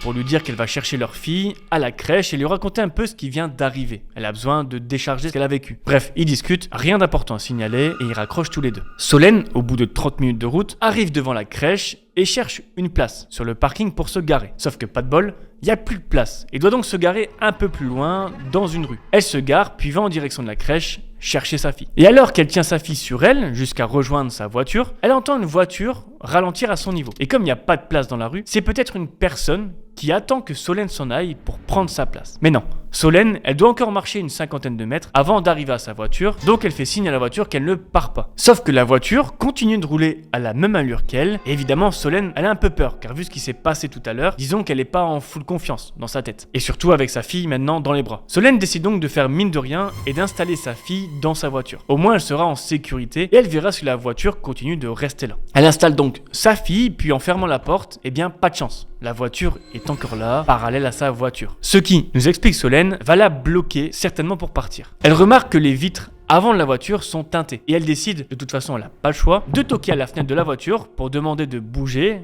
car elle doit absolument partir. Sauf qu'arrivée à la portière passager de la voiture, elle entend le conducteur ouvrir la porte. Et là, quelqu'un sort. Ce quelqu'un, c'est évidemment l'homme avec qui elle a eu une altercation tout à l'heure. Solène demande tout de même s'il peut décaler gentiment sa voiture, car elle est avec sa fille malade. Et là, l'homme va alors lui répondre « Non, cette fois-ci, tu ne partiras pas ». Solène est tétanisée à entendre ça et sent que c'est pas bon pour elle. Elle remarque ensuite que l'homme, en se dirigeant vers elle, met sa main dans sa poche pour y sortir quelque chose. Solène remarque que l'homme sort un couteau et elle explique qu'au lieu de s'échapper, elle décide de rester là. Elle reste là car elle n'oublie pas que sa fille est dans la voiture et elle veut tout faire pour la protéger. L'homme s'approche donc de Solène en sortant son couteau et fait mine de frapper. Solène se recroqueville par terre en acceptant son destin, sauf qu'elle ne reçoit bizarrement aucun coup. En réalité, elle entend des bruits métalliques sur sa voiture. Ça lui fait mal aux oreilles, donc elle met la main sur ses oreilles. Et puis, elle lève les yeux en direction de l'homme. Il est bien entendu en train de bousiller toute la portière de sa voiture. Entre-temps, elle entend brièvement cet homme prôner de nombreuses insultes à son égard et elle prie juste pour que sa fille ne se rende pas compte de ce qui est en train de se passer. Solène va alors constater que cet homme fait le tour de la voiture et se dirige vers le côté passager, là où il y a sa petite fille derrière. Solène en profite donc pour se relever rapidement et monter dans sa voiture. Elle y arrive, puis appuie sur la centralisation de la voiture pour fermer toutes les portes. Dans la panique, elle appuie sur le klaxon pendant de longues secondes en espérant que quelqu'un vienne l'aider. Car je le rappelle, mais elle est toujours bloquée par la voiture de cet homme. Là, elle est juste enfermée dans sa voiture avec sa fille, un peu plus en sécurité que tout à l'heure. Et heureusement pour Solène, un policier en civil va alors passer par là et pointer son arme en direction de cet homme. Cet homme va alors arrêter, au plus grand soulagement de Solène et de sa fille par la même occasion. Et Solène va expliquer que cet homme est déjà connu des services de police, notamment pour arnaque et violence en lieu public. Solène va alors constater les dégâts sur sa voiture et tout ça, ça va lui faire froid dans le dos. Sur sa voiture, il y a écrit des mots d'oiseaux que je pourrais même pas dire sur cette chaîne. Bref, Solène finit son thread en expliquant qu'elle a eu tellement peur pour sa vie, ainsi que celle de sa fille. Mais qu'heureusement, il y a beaucoup de policiers en cette région et ça lui a permis de s'en sortir. Car qui sait ce qui aurait pu se passer si le policier en civil n'était pas intervenu. Bon, et du coup maintenant je vous propose d'enchaîner avec une quatrième histoire, et c'est une histoire que j'ai déjà racontée sur la chaîne au tout début, et que j'aimais vraiment bien. J'ai envie de vous la refaire, en version 2025, je pense que je l'avais fait début 2023. Donc du coup pour cette histoire on va parler d'Hugo. C'est un jeune homme tranquille qui vit dans une famille très aisée. Il vient tout juste de passer son permis et son père lui a offert une BMW M3. Alors pour ceux qui sont pas spécialistes en voiture comme moi, c'est une voiture très puissante qui coûte autour de 120 000 euros. Ah oui, je vous l'ai pas dit mais je vous le dis maintenant, la famille d'Hugo, on va dire qu'elle a vraiment les moyens de se payer ça. Ils habitent dans la ville d'Évreux, en Normandie, dans une grande propriété. Hugo c'est un peu un enfant gâté, mais il y a un meilleur ami qui est fils de cordonnier. Donc, il n'a aucun préjugé. D'ailleurs, même pour sortir, au lieu d'aller dans des clubs un peu chics, il préfère aller dans des endroits moins bourgeois, même parfois un peu limite. Ça lui donne un peu cette impression d'être un gangster. Et du coup, il va régulièrement avec son meilleur ami dans une boîte qui s'appelle l'Apocalypse. C'est un endroit qui a plutôt mauvaise réputation et où il y a souvent des bagarres. D'ailleurs, son meilleur ami n'est pas du tout fan de ce lieu. Mais Hugo aime pouvoir dire qu'il va dans un endroit qui a mauvaise réputation. Ça lui donne une sorte de crédibilité de bad boy dans son milieu assez aisé. Ça va être un sacré personnage quand même, ce Hugo. Ce samedi soir, Hugo et son meilleur ami Salif vont encore une fois dans cette boîte. Jusqu'à présent, c'était Hugo qui payait un Uber pour y aller. La boîte se trouve perdue au milieu des bois. Il faut faire 30 minutes de route entre les champs et la forêt pour y arriver. Donc c'est très bien pour pas déranger les voisins, étant donné qu'il n'y en a aucun. Mais pour y aller, c'est véhicule obligatoire. Et ce soir, Hugo va pouvoir y aller avec sa M3 toute neuve. Il se dit que ça va impressionner sur le parking de la boîte, et tant mieux, ça va attirer plein de filles. Ils débarquent donc là-bas, prennent une bouteille et s'installent à une table. La soirée se passe à peu près normalement, ils boivent, ils dansent, mais Hugo a une discussion animée avec deux hommes au sujet d'une fille qu'il était en train de draguer, tout simplement sur la piste de danse. Salif vient s'en mêler et la discussion est de moins en moins sympathique, au point qu'un des videurs vient remettre de l'ordre dans tout ça. Une fois qu'ils sont séparés, le videur dit à Hugo qu'il ferait mieux de partir, car les personnes avec qui il s'est accroché sont réputées dans le coin pour être assez violents. Hugo et Salif ne sont pas idiots, ils savent bien que se battre n'était pas leur spécialité. Ils décident donc de partir et ils sortent de la boîte et se dirigent vers la voiture d'Hugo. Sauf que lorsqu'ils se dirigent vers la voiture d'Hugo, ils entendent quelqu'un derrière eux les appeler. Ce sont les mêmes qu'à l'intérieur, sauf que cette fois, ils sont 6 et se dirigent vers les deux garçons en les insultant de tous les noms. Ils montent alors rapidement dans la voiture et démarrent aussi rapidement que possible. D'ailleurs, le parking étant recouvert de gravier, Hugo a du mal à contrôler sa voiture et manque déjà d'avoir un accident avant même de sortir du parking. Mais finalement, ils prennent la route. Hugo, qui est parti comme une flèche, va très rapidement se calmer sur la vitesse. La voiture est si puissante qu'il se fait des frayeurs. Les routes sont étroites, pleines de virages, pas éclairées. Plutôt qu'avoir un accident, il ralentit. Mais après quelques minutes, il aperçoit des phares derrière lui. Deux voitures qui arrivent à toute vitesse. Il décide donc d'accélérer de nouveau, mais son niveau de conduite ne lui permet pas de les semer. Il n'a son permis que depuis 3 jours et il conduit un bolide dans le noir sur des routes horribles. Donc difficile de lui en vouloir. Les phares se rapprochent de plus en plus et ils commencent à paniquer. Ils se demandent comment faire pour semer leurs poursuivants. Ils savent qu'ils en ont pour un moment avant de croiser une ville et même des gens, donc rien à espérer de ce côté-là. Et puis dans la panique, Hugo fait quelque chose d'idiot. Au lieu de dire à Salif d'appeler la gendarmerie, il quitte la route des yeux pour attraper son téléphone portable. Cette seconde d'inattention suffit pour qu'il puisse ne pas prendre le virage devant lui. La voiture sort de la route, traverse un champ et finit sa course dans la rivière. Ah oui, quand on vous dit de pas prendre le téléphone au volant, voici ce que ça donne quand on le fait. Bon, la rivière, elle est très peu profonde, mais pleine de grosses pierres qui les arrêtent net. Le choc déclenche donc les airbags de la voiture, ce qui sonne les passagers, du coup Hugo et Salif. Alors j'espère pour vous que vous n'avez jamais été dans une voiture dont les airbags se déclenchent, mais si c'est le cas, vous savez qu'entre le choc des coussins et le bruit de l'explosion, il faut un moment pour retrouver complètement ses esprits. Salif et Hugo sont sonnés au point de voir deux lumières qui semblent flotter au-dessus de la rivière. Ils comprennent pas trop ce qui se passe, puis entendent des voix. Récupérant un peu de lucidité, ils s'aperçoivent que ces lumières sont des lampes frontales et qu'en fait, il y a tout bonnement deux hommes avec de grandes bottes en caoutchouc qui courent vers eux. Ces deux hommes, ce sont Jean-Louis et Mathias, un père et son fils qui s'offraient une partie de pêche nocturne avant l'incident. Ils se précipitent alors vers la voiture et aident les jeunes gens à s'en sortir. Aucun des deux, entre Hugo et Salif, ne semble grièvement blessé, mais on sait jamais. Avant qu'ils puissent vérifier, il y a deux voitures qui s'arrêtent de l'autre côté du champ et 5 hommes en descendent. Salif explique rapidement qu'ils sont poursuivis et que c'est pour ça qu'ils ont eu un accident. Le fils du pêcheur, Mathias, repart donc en courant vers leur camp provisoire pendant que le père, Jean-Louis, va demander aux nouveaux arrivants ce qu'ils viennent faire ici. Mais tout de suite, il reçoit des insultes en retour. Et ils lui disent de s'en aller s'il ne veut pas avoir de problème comme Hugo et Salif. Sauf que Jean-Louis, c'est un gaillard solide et qui ne compte pas se laisser intimider par quelques jeunes qui jouent les durs. Du coup, il se met devant eux et leur dit qu'il ferait mieux de partir d'ici. Hugo et Salif sont à la fois reconnaissants mais surtout très inquiets pour l'homme qui se tient entre eux et, on va dire, un futur qui ne leur fait pas du tout envie. Les jeunes qui viennent d'arriver donc continuent à menacer Jean-Louis et Hugo et Salif par la même occasion, et l'un d'entre eux va même sortir un couteau. Là, les choses deviennent sérieuses, voire même très sérieuses. C'est maintenant des vies qui sont en jeu et chacun semble figé. Et alors que celui qui tient le couteau s'approche, un coup de feu assourdissant retentit. Mathias est revenu de leur camp et ils sont pas juste pêcheurs, en fait ils sont aussi chasseurs. Et quand ils pêchent la nuit en pleine nature, ils se méfient des sangliers qui sont imprévisibles et même dangereux. Du coup, ils prennent avec eux des fusils. Voyant quelqu'un s'approcher de son père avec un couteau, Mathias a donc tiré en l'air. Mais maintenant, il pointe le porteur de couteau. Là, les poursuivants sont clairement refroidis, ils n'osent plus vraiment bouger et leur père leur dit maintenant de partir avant qu'il appelle la gendarmerie. Et après quelques secondes, ils remontent tous en voiture et repartent. La gendarmerie arrive 40 minutes plus tard et finalement les poursuivants ne seront jamais identifiés. Les parents d'Hugo ont insisté pour récompenser ceux qui ont sauvé leur fils, mais Jean-Louis a refusé. En revanche, Hugo et Salif sont devenus amis par la suite avec Mathias. Et aujourd'hui, ils passent plus de temps dans la nature qu'en boîte de nuit.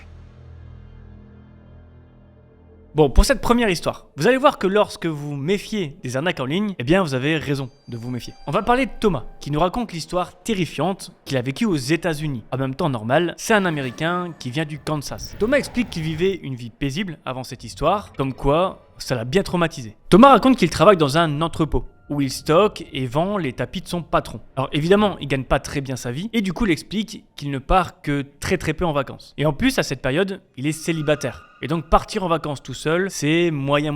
Thomas nous indique qu'un soir de semaine, il va être chez lui à regarder la télé tranquillement quand il va recevoir un appel téléphonique. Cet appel téléphonique indique qu'il vient de gagner un week-end de vacances tout frais payé. La personne au bout du fil explique qu'il a participé à un concours et qu'il est l'heureux gagnant. Il ne doit rien payer, juste préparer ses affaires et choisir entre plusieurs dates pour s'y rendre. Alors Thomas, il pourrait ne pas y croire et penser à une arnaque, car c'est vrai quand c'est trop beau, c'est que c'est faux. Mais pas du tout. En fait, Thomas, il a l'habitude de jouer effectivement à des jeux concours sur internet pour gagner tout type de choses. Et pour lui, c'est son moment de gloire. C'est enfin le moment où tout ce temps passé à faire des jeux concours, eh bien ça va lui rapporter. Thomas passe alors la meilleure soirée de sa vie en se disant que même s'il part seul, il va se retrouver au bord d'un étang, au calme, et qui va pouvoir enfin sortir de la routine du métro boulot dodo. Le voyage est prévu dans 2 semaines et Thomas n'a qu'une seule envie, c'est d'y être. On fait un petit bond dans le temps car Thomas explique 2-3 trucs dans son thread mais qui n'ont rien à voir avec la suite, donc je vous épargne tout ça. On est donc le jour J.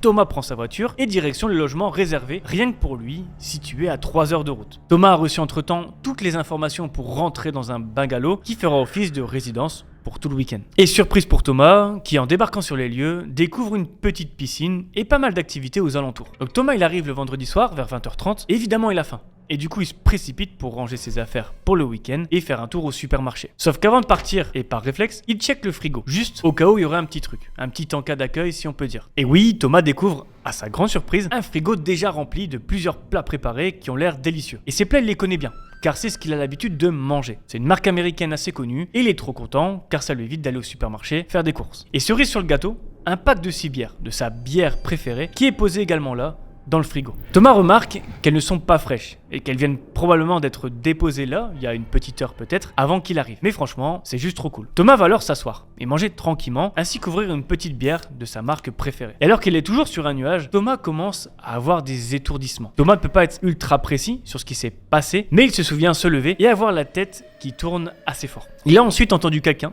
toquer à la porte d'entrée avant de s'évanouir complètement. En tout cas, c'est tout ce dont il se rappelle, car tout est allé assez vite après avoir mangé et bu 2 bières. Thomas explique qu'il va se réveiller avec un mal de crâne comme pas possible. Et alors qu'il est de nouveau assis sur la chaise de la table à manger, Thomas tente de se lever, mais rien. En fait, il est bloqué. En fait, il a pas vu, mais il est attaché par des cordes au niveau des poignets et des chevilles, ce qui le rend totalement immobile. Après quelques secondes à paniquer, tout d'un coup, il s'arrête net. Il s'arrête car en face de lui se trouve une personne, en fait une femme aux cheveux blonds. Et cette femme, Thomas la connaît très bien, car c'est son ex avec qui il s'est séparé il y a bien 4-5 mois maintenant. Et c'est à ce moment-là que Thomas précise que leur histoire a plutôt mal fini. Son ex, du nom de Laetitia, était assez jalouse et très possessive. Thomas n'en pouvait plus de son ex et a décidé à l'époque de mettre un terme à leur relation car ça ne lui allait plus, tout simplement. Et il sait que si elle est là, en face de lui, c'est pas pour son bien. Il va alors assister à un long discours de son ex, lui disant qu'il n'aurait pas dû la quitter, qu'elle l'aime terriblement et que ça ne peut pas s'arrêter comme ça. Thomas explique qu'il est au début très énervé et que pendant plusieurs minutes, ils vont chacun crier l'un sur l'autre. Thomas ordonnant de le détacher, pendant que son ex, elle, Laetitia, lui disent tout simplement qu'ils n'auraient jamais dû la quitter car ils sont faits pour être ensemble. Et alors qu'ils crient chacun de leur côté, Thomas va commencer à se calmer. Car il est en fait en train de voir que Laetitia, depuis qu'il la voit, elle est en train de préparer un truc au niveau de la cuisine. Cuisine qui est ouverte et qui se voit depuis le salon, où est attaché du coup Thomas. Ah oui, je vous rappelle, on est quand même dans un petit bungalow, donc tout est proche. Thomas remarque en fait du coup qu'il y a plusieurs tubes, plusieurs flacons posés sur le meuble de la cuisine et que Laetitia mijote quelque chose de pas très bon. Et pas de spoiler, Thomas est sûr que c'est quelque chose comme du poison, mais en tout cas quelque chose de mauvais pour lui. Thomas demande alors qu'est-ce qu'elle attend de lui pour arranger la situation. Et au début, Laetitia va dire qu'ils vont s'unir à jamais, qu'ils vont boire un verre ensemble et qu'ils ne se sépareront plus jamais. Traduction, on va boire du poison et on mourra ensemble. Ne cherchez pas le pourquoi du comment. En fait, Laetitia est fou alliée de Thomas et est prête au pire pour ne pas être séparé de lui. Thomas va alors comprendre tout de suite qu'il ne s'agit pas d'une dispute avec une ex. Non, mais que la situation elle est bien plus grave que ça. Bien plus grave qu'elle n'y paraît. Dans son thread, Thomas explique qu'il a eu comme le sentiment que son corps était passé en mode survie. Il n'était pas agité à vouloir se débattre, il ne criait plus sur Laetitia, mais était d'un coup plus calme. Et Thomas explique qu'il ne sait pas pourquoi, mais qu'il a dit « Écoute Laetitia, pendant tout ce temps, j'ai pensé à toi, mais je savais pas comment te le dire. » Et cette phrase, même si c'est du gros mytho, c'est ce qui lui a probablement sauvé la vie par la suite. En fait, Thomas raconte qu'en disant ça, il a remarqué que son ex Laetitia a changé un peu de comportement, comme si elle était étonnée et plutôt enjouée de tout ça. Thomas, il a alors continué à dire qu'il appréciait la relation, mais qu'il fallait changer quelques trucs pour que ce soit mieux. Et bingo, Laetitia va alors rentrer dans son jeu en disant que c'est vrai, que ça aurait pu être mieux. En fait, elle va clairement rentrer dans le doute elle aussi, par rapport à ce qu'elle voulait faire. Et tant mieux pour Thomas, car si elle doute, il évitera le probable qu'elle a organisé pour elle et lui. Thomas va alors avoir le bon réflexe de lui dire: si tu ne me crois pas, regarde mon téléphone, je ne flirte avec personne d'autre car je t'ai toujours en tête. Et c'est là que Thomas explique qu'il a eu la chance, effectivement, à ce moment-là de flirter avec personne, car tout son plan se serait retrouvé à l'eau. Laetitia va alors reprendre confiance en Thomas et lui dire qu'une seconde chance sera une meilleure solution plutôt que de se séparer. Laetitia découvre donc que Thomas n'a personne d'autre et dans sa tête, enfin pour Thomas, tout devient désormais possible. Il va alors continuer à en dire un peu, mais pas trop, pour gagner encore et encore, petit à petit, la confiance de Laetitia. Jusqu'à ce que ce soit Laetitia elle-même qui décide d'enlever les nœuds aux poignets et aux chevilles de Thomas, lui permettant ainsi d'être libéré. Malgré tout, Thomas explique qu'il a toujours un mal de tête énorme et qu'il est toujours vaseux. Il va donc prendre la bonne décision, dans sa tête, de faire mine de rien et de jouer le jeu à 100% avec Laetitia. Et devinez quoi, ça va marcher. Ils vont passer du temps ensemble au bungalow à refaire le monde, refaire leur relation. Thomas explique que ces heures étaient horriblement longues et qu'il avait juste peur, c'est que Laetitia repart dans son délire et pète de nouveau un câble. Et donc Thomas, un peu plus tard dans la nuit, il va se sentir de nouveau bien et il n'y aura plus trop d'étourdissement. Et donc il va dire à Laetitia qu'il aimerait aller au supermarché ou sur un 24-24 à quelques minutes de là pour leur prendre une bonne bouteille de vin et fêter entre guillemets leur renouveau. Et ça va passer. Malgré l'heure, Laetitia est d'accord avec ça et même enjouée de ça. Et Thomas va donc prendre la voiture et aller au supermarché pour acheter une bouteille de vin. Non, je plaisante. Thomas, il va prendre la voiture effectivement et il va tout simplement se casser. Non pas au supermarché, mais à la police pour tout avouer. Son empoisonnement, que ce soit avec de la bière ou le plat préparé, il sait pas. Sa séquestration et surtout le que son ex a voulu mettre en place. Thomas explique qu'il va débarquer avec la police un peu plus tard du coup en pleine nuit encore au bungalow pour obtenir des preuves et arrêter Laetitia. Sauf que le bungalow sera retrouvé vide. Et Thomas pense que le temps d'arriver avec la police, de bonnes heures a priori, ça aurait éveillé les soupçons de Laetitia et se serait donc enfui. Et vous savez c'est quoi le pire? C'est que Thomas n'a plus de nouvelles de son ex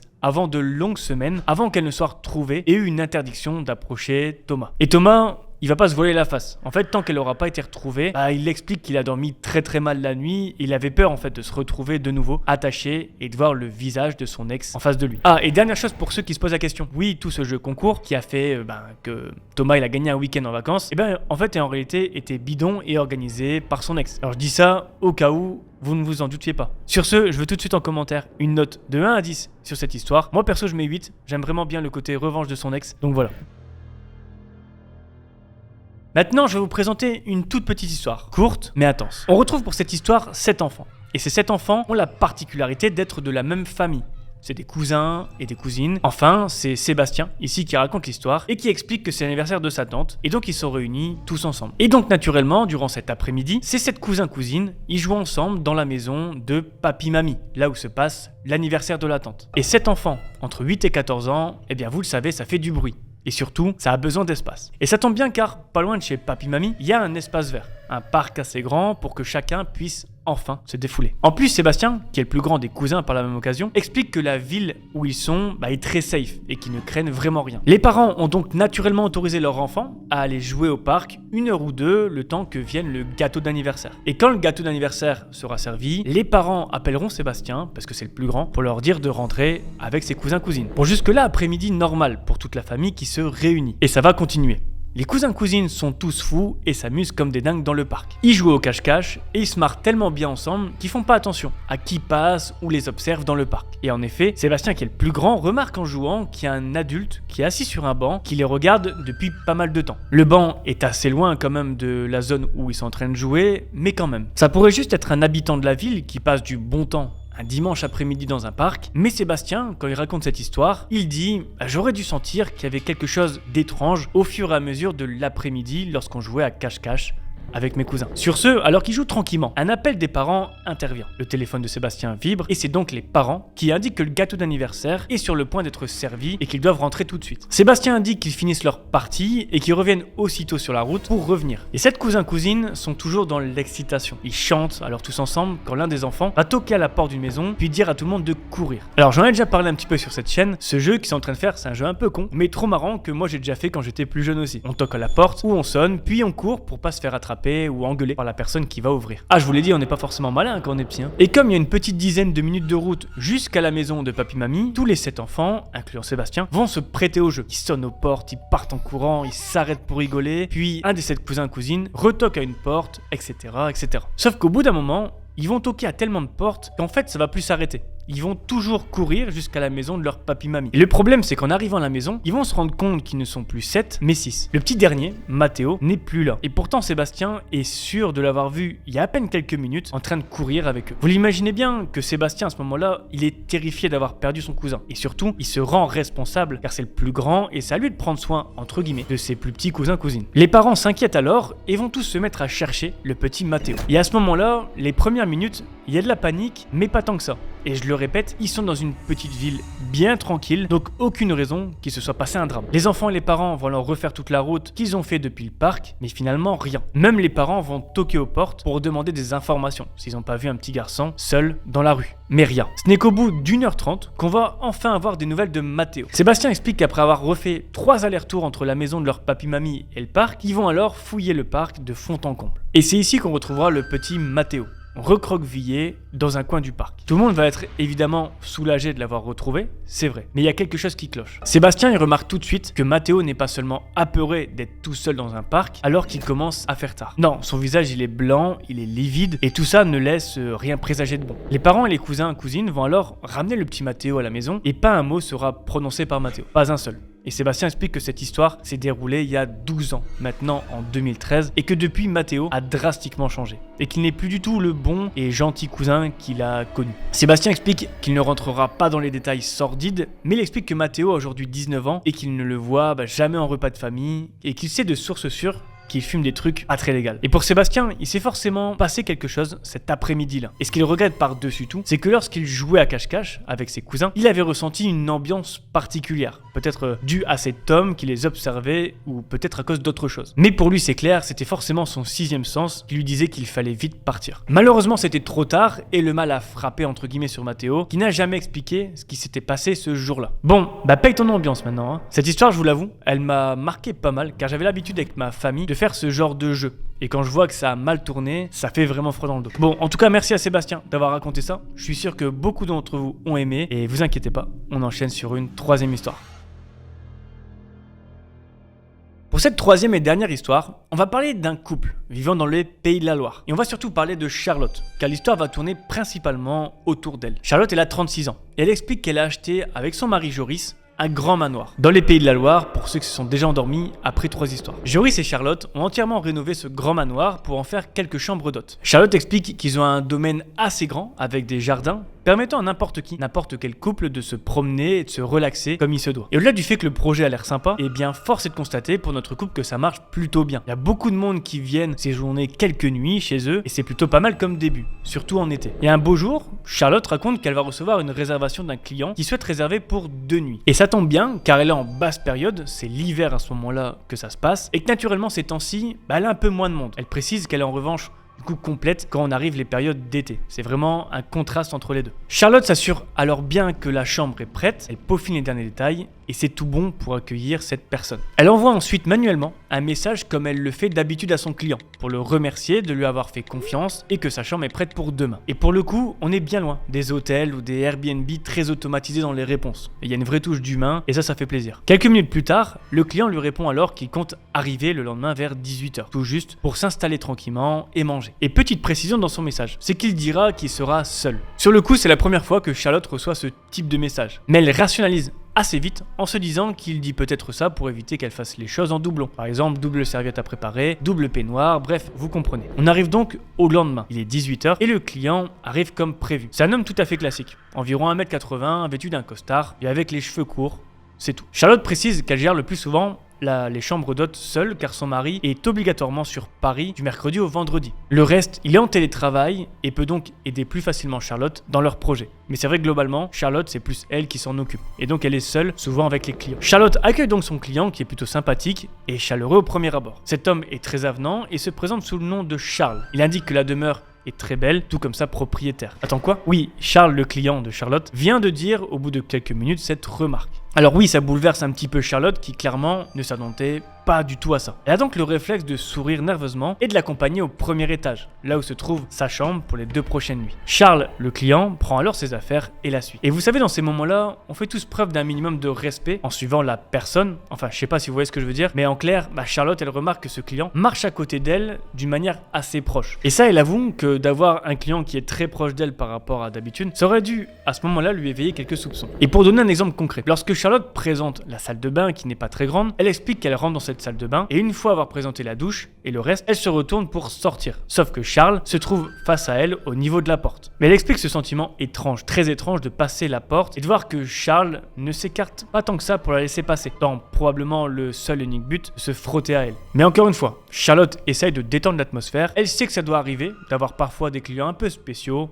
donc elle passe à autre chose. Elle laisse alors Charles s'installer dans sa chambre, pendant qu'elle passe au fourneau. En fait, Charlotte, elle explique qu'elle dispose de 4 chambres d'hôtes, et qu'ils ont installé un principe simple, c'est qu'ici, on fait à manger pour les invités, et on se réunit tous à table pour manger ensemble. Ça permet de faire connaissance avec chaque client, et que les clients, entre eux, se parlent aussi. C'est vraiment en mode cocon qu'ils ont fait ça, et je trouve ça encore une fois pas mal, surtout dans l'époque où on vit. L'heure du repas arrive et Charlotte voit donc son client descendre. Elle remarque qu'il est super bien habillé, genre vraiment très classe avec un costume. Charlotte explique qu'ils sont alors dans une grande pièce au rez-de-chaussée où il y a une cuisine ouverte, avec derrière une grande table à manger. C'est ouvert, c'est convivial et surtout elle raconte qu'ils ont voulu que ce soit effectivement ouvert pour pas se retrouver tout seul au fourneau dans leur coin. Charlotte indique que très régulièrement elle fait à manger tout en discutant avec les clients et que même très souvent les clients qui sont à l'aise l'aident à faire à manger et c'est cool. Et Charles, lui, ne va pas l'aider à faire à manger, mais va s'installer à table tout en discutant avec Charlotte. Jusque-là, rien d'anormal. Sauf que Charlotte, elle va remarquer plusieurs fois, en se retournant, que son client la relook de haut en bas. Là, ça devient un peu chiant pour Charlotte. C'est vrai qu'il aurait bien voulu que Joris soit là, pas de bol pour elle. Heureusement, il y a un couple qui séjourne chez Charlotte en ce moment et Joris depuis 3 jours, et ce soir, ils ont prévu de manger avec Charlotte. Et donc, Charles en même temps. Donc Charlotte commence à mettre la table et elle voit que Charles il est déçu de voir qu'il n'y a non pas 2 assiettes pour faire un tête-à-tête avec Charlotte, mais il y a 4 assiettes pour manger avec ce couple qu'il n'a jamais vu. Et il n'a pas le temps de poser de questions qui voit le couple de clients arriver. Charlotte les connaît très bien car ils sont déjà là depuis 3 jours et donc ça la rassure complètement. Le repas va alors plutôt bien se passer, mais Charlotte va surtout remarquer que Charles ne parle plus et se referme même sur lui-même. Et ce qui fait un peu peur pour Charlotte, c'est que les seules questions que va poser Charles, c'est pour savoir combien de temps le couple de clients a prévu de séjourner ici et quand ont-ils prévu du coup de partir. Et Charlotte, elle le sait. Elle sait que demain c'est vendredi et le couple part très tôt au matin après avoir pris leur petit déjeuner. Ce qui fait que toute la journée du vendredi, jusqu'à ce que son mari Joris revienne, elle se retrouvera seule dans son manoir avec Charles. Le repas se termine, ça s'est bien passé, et vient donc le temps pour tout le monde d'aller se coucher. Vient donc le lendemain matin. Le couple prend son petit déjeuner, puis fait ses valises et remercie poliment Charlotte, et puis il s'en va. Il est alors 8h30 et pas de trace de Charles, qui doit être toujours en train de dormir. Charlotte, elle explique que le petit déjeuner, c'est jusqu'à 8h45. Et donc elle va prévoir une assiette de viennoiserie pour Charles, étant donné qu'il doit être fatigué, et donc ne se lèvera pas de sitôt. Sauf qu'une fois le couple parti, pouf, Charlotte entend une porte s'ouvrir à l'étage, et devinez quoi, c'est celle de la chambre de Charles, parce qu'il n'y a pas d'autres clients. Charles arrive donc en bas en peignoir, et demande s'il a encore temps de prendre un petit déjeuner. Parfait pour Charlotte, qui lui montre les viennoiseries, et tout ce qu'il faut pour un bon petit déjeuner. Charles demande alors si le couple est bien parti, et qu'il est désormais le seul client dans le manoir. Charlotte explique que la période est très calme effectivement, et qu'il n'y a que lui aujourd'hui pour profiter de tout le domaine. Et petit détail troublant pour Charlotte, c'est que Charles, je l'ai dit, est en peignoir. Jusque là c'est pas étrange. Sauf que son peignoir, il est pas bien fermé, si vous voyez ce que je veux dire. C'est-à-dire qu'elle voit facilement tout le torse de Charles, et ça c'est pas quelque chose de très correct pour Charlotte, mais bon c'est pas grave, elle va dans une autre pièce, laissant Charles prendre son petit déjeuner, son café, puis il retournera dans 5 minutes pour débarrasser. Et c'est là que les choses sérieuses vont commencer. Alors qu'elle revient pour débarrasser, Charles est encore là. Elle demande si c'était bon et va pour débarrasser, sauf que lorsqu'elle arrive au niveau de Charles, elle est donc vraiment à côté de lui, qui est assis, et bien elle découvre que le peignoir de Charles est complètement ouvert. Et pour être plus précis, disons que Charles il a pas de sous-vêtements. Charlotte, elle est tellement surprise de voir ça qu'elle sursaute et fait tomber le bol de Charles de l'autre côté de la table. C'est à ce moment-là que Charles attrape le bras de Charlotte et lui dit qu'il va s'en occuper. Charles se lève, alors tout en étant très proche de Charlotte, et en se levant, le peignoir de Charles tombe. Et Charlotte se retrouve donc à quelques centimètres de son client, complètement nu. Charles tient alors toujours les bras de Charlotte et va se coller à Charlotte et tenter de l'embrasser. Alors évidemment, Charlotte va tenter de se débattre, sauf qu'elle a toujours son bras tenu par Charles. Et la scène dure quelques secondes, quelques minutes, où ce client Charles, totalement nu, tente d'agresser Charlotte. C'est alors que rentre une nouvelle personne dans le manoir. Charlotte, elle entend une porte s'ouvrir et elle se dit qu'elle doit tenir encore quelques secondes puis crier comme elle peut. Sauf que Charles a la main sur la bouche de Charlotte et qu'elle ne peut rien dire, mais simplement juste essayer de se débattre pour que le pire n'arrive pas. Charlotte explique que tout va se passer très vite car elle va entendre des pas précipités vers eux. Et puis d'un coup, elle sent que Charles est projeté par terre. Elle se sent plus tenue par Charles et est donc libérée. Mais ça va pas s'arrêter là. La personne qui vient de dégager Charles par terre, c'est Joris, qui vient de rentrer beaucoup plus tôt que prévu de son travail. Et clairement, il est rentré et vient de voir sa femme dans le salon, sur la table à manger, avec un homme complètement nu qui la tient par les bras. Pour lui, il ne va pas voir ça comme une agression, mais tout simplement une infidélité. Donc il va se mettre à crier sur sa femme en demandant pourquoi elle a fait ça, alors qu'il est rentré exprès plus tôt pour passer du temps avec elle. Bref, un gros quiproquo. Sauf que pendant ce temps-là, Charles, il passe un peu inaperçu. Il enfile donc son peignoir, puis il s'en va discrètement dans sa chambre. Il redescend alors 2 minutes plus tard, sans même dire au revoir. Et Joris et Charlotte vont alors mettre plusieurs minutes à s'engueuler et à crier dans le manoir. Ils vont tellement s'engueuler qu'ils vont même pas voir Charles s'enfuir. Charlotte arrive à trouver les mots et calmer Joris, et elle va dire qu'ils vont confronter tout de suite Charles dans sa chambre pour qu'enfin il la croie. Ils vont donc monter dans la chambre de Charles, mais comme je vous l'ai dit, lui il est déjà parti. Il est passé inaperçu. Mais dans cette chambre, Joris va leur trouver plusieurs photos de sa femme prises à son insu dans le manoir, qui va donc conforter entre guillemets la version de Charlotte. Joris va leur réaliser que ce qu'il a vu est effectivement une agression et non une infidélité. Et il va donc s'excuser pleinement au plus haut point auprès de sa femme. Et c'est ainsi que va se terminer cette histoire terrible pour ce couple qui va avoir beaucoup de mal à se remettre de cette situation. Charlotte ne voulant plus assurer dans le manoir tout seul, tandis que Joris ne veut plus laisser également sa femme travailler seule au manoir. Bon, on n'en sait pas plus sur comment ils vont faire pour surmonter cette agression ensemble, ni comment ils vont remonter la pente. En tout cas, force à eux, ça a dû pas être facile, ou ça doit pas être facile. Et cette histoire, c'est l'histoire de Neyla, 25 ans qui vient de finir ses études dans le marketing. Et elle a hâte d'entrer dans la vie active, de pouvoir mettre de l'argent de côté pour pouvoir prendre son indépendance, même si elle adore sa famille. Ça fait donc du coup plus d'une semaine que Neyla a trouvé un travail au sein d'une grande entreprise dans le service marketing. L'entreprise se trouve dans un immeuble de plusieurs étages et emploie plus d'une centaine d'employés. Neyla est du coup très pressée de travailler dans un si grand groupe. Une fois sa journée de travail passée, elle rentre du coup chez elle et mange et discute avec ses amis par message de son nouvel emploi. Ils en parlent et à ce moment-là, elle reçoit une demande d'amis sur Instagram. Et avant de faire quoi que ce soit, Neyla elle regarde la bio de cette personne. Et il s'agit d'un homme de son âge qui travaille dans la même entreprise qu'elle et qui s'appelle Julien. Sauf que Neyla, elle veut bien s'intégrer dans son équipe et dans l'entreprise, puis elle a rencontré quand même du monde ces derniers jours. Elle sait pas en fait si cette personne-là, qui la rajoute sur Instagram, elle l'a déjà croisé ou non. Donc pour pas être impolie, elle va accepter de le suivre en retour. Bref, ensuite elle va continuer sa petite vie avant de s'endormir. Le lendemain matin, Neyla se prépare hâtivement pour aller travailler car elle est légèrement en retard. Et c'est à ce moment-là qu'elle remarque que, un peu plus tard dans la soirée, ce fameux Julien lui a envoyé un message assez banal sur Instagram. Mais bon, là elle est à la limite du retard, donc c'est la course et elle préfère lui répondre plus tard et puis de toute façon elle le croisera certainement au travail. Toute la journée, elle se demande alors si elle va croiser Julien.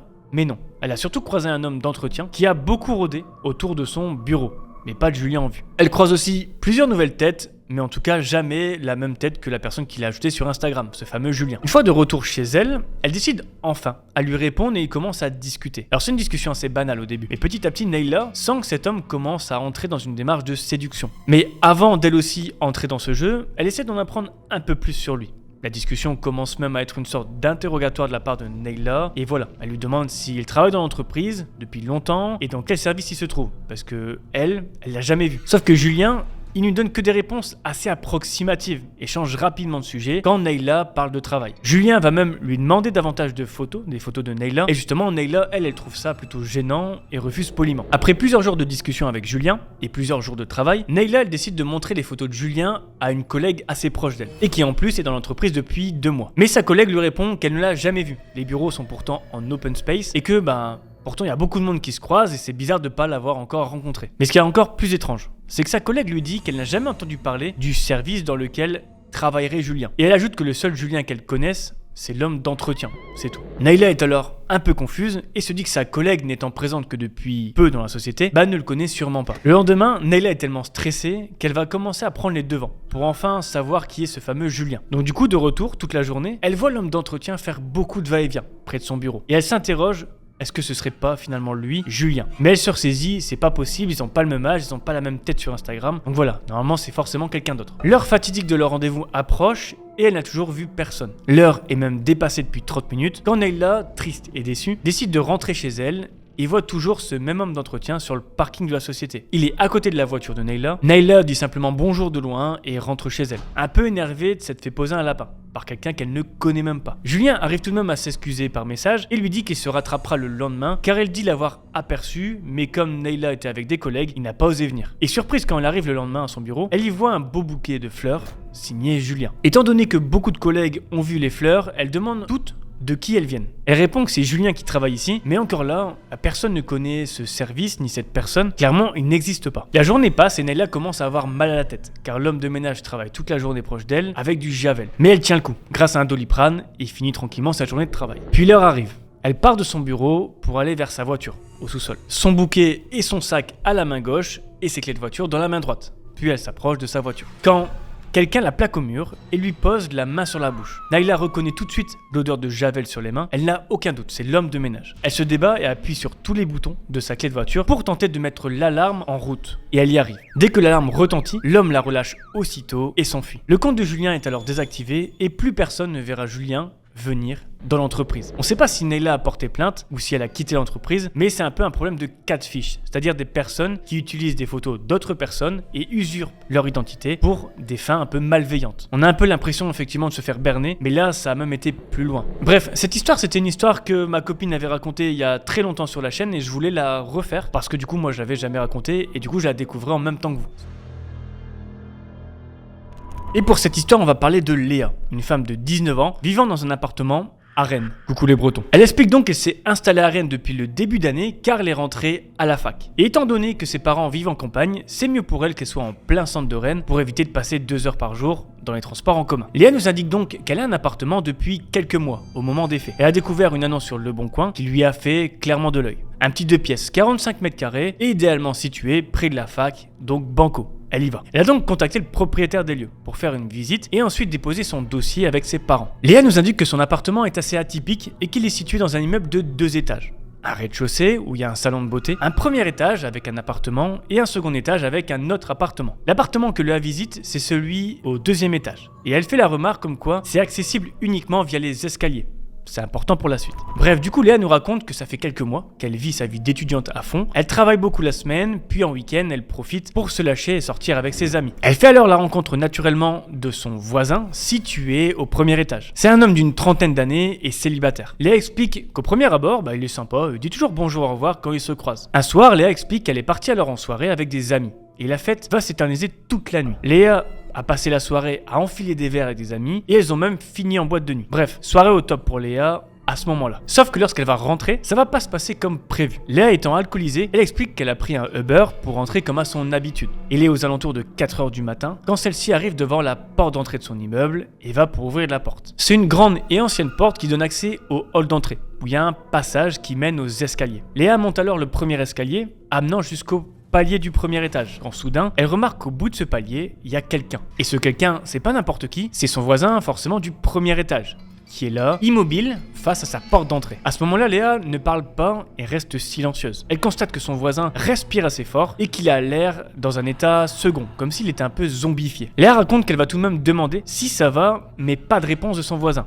Mis à part une respiration vraiment très forte. Bon, bien essayé pour Léa, mais maintenant il faut rentrer chez elle. Et Léa elle explique que pour rejoindre son appartement, elle n'a pas le choix que de parcourir le palier et entamer le second escalier, qui lui mène à son appartement directement. Sauf que le second escalier, il est à seulement 1 ou 2 mètres de la porte de son voisin, ce qui signifie qu'elle n'a pas vraiment le choix de passer à côté de son voisin pour rentrer chez elle. Elle prend alors son courage à 2 mains et passe à 1 mètre de son voisin qui ne bouge toujours pas. Il fait toujours un fort bruit de respiration et du coup Léa fait le moindre bruit possible pour monter les escaliers et elle est sûre pour le coup à ce moment-là que son voisin n'a même pas capté qu'elle est passée derrière lui. Elle rentre donc chez elle et par précaution se barricade. Elle ferme sa porte à clé, met un petit meuble devant et se met dans sa chambre pour aller dormir. À ce moment-là, trop bizarre ce qui vient de se passer pour Léa. Léa est donc dans son lit et s'endort. Sauf que quelques temps après s'être endormie, elle entend provenant du salon des bruits. Clac, clac, clac, clac. Tout ça c'est tout simplement des bruits de pas signifiant que quelqu'un est en train de monter lentement l'escalier menant à sa porte d'entrée. Léa a donc peur et par instinct de survie, elle va se mettre sous sa couette et retenir sa respiration. Bon, on rigole pas car on serait beaucoup à mon avis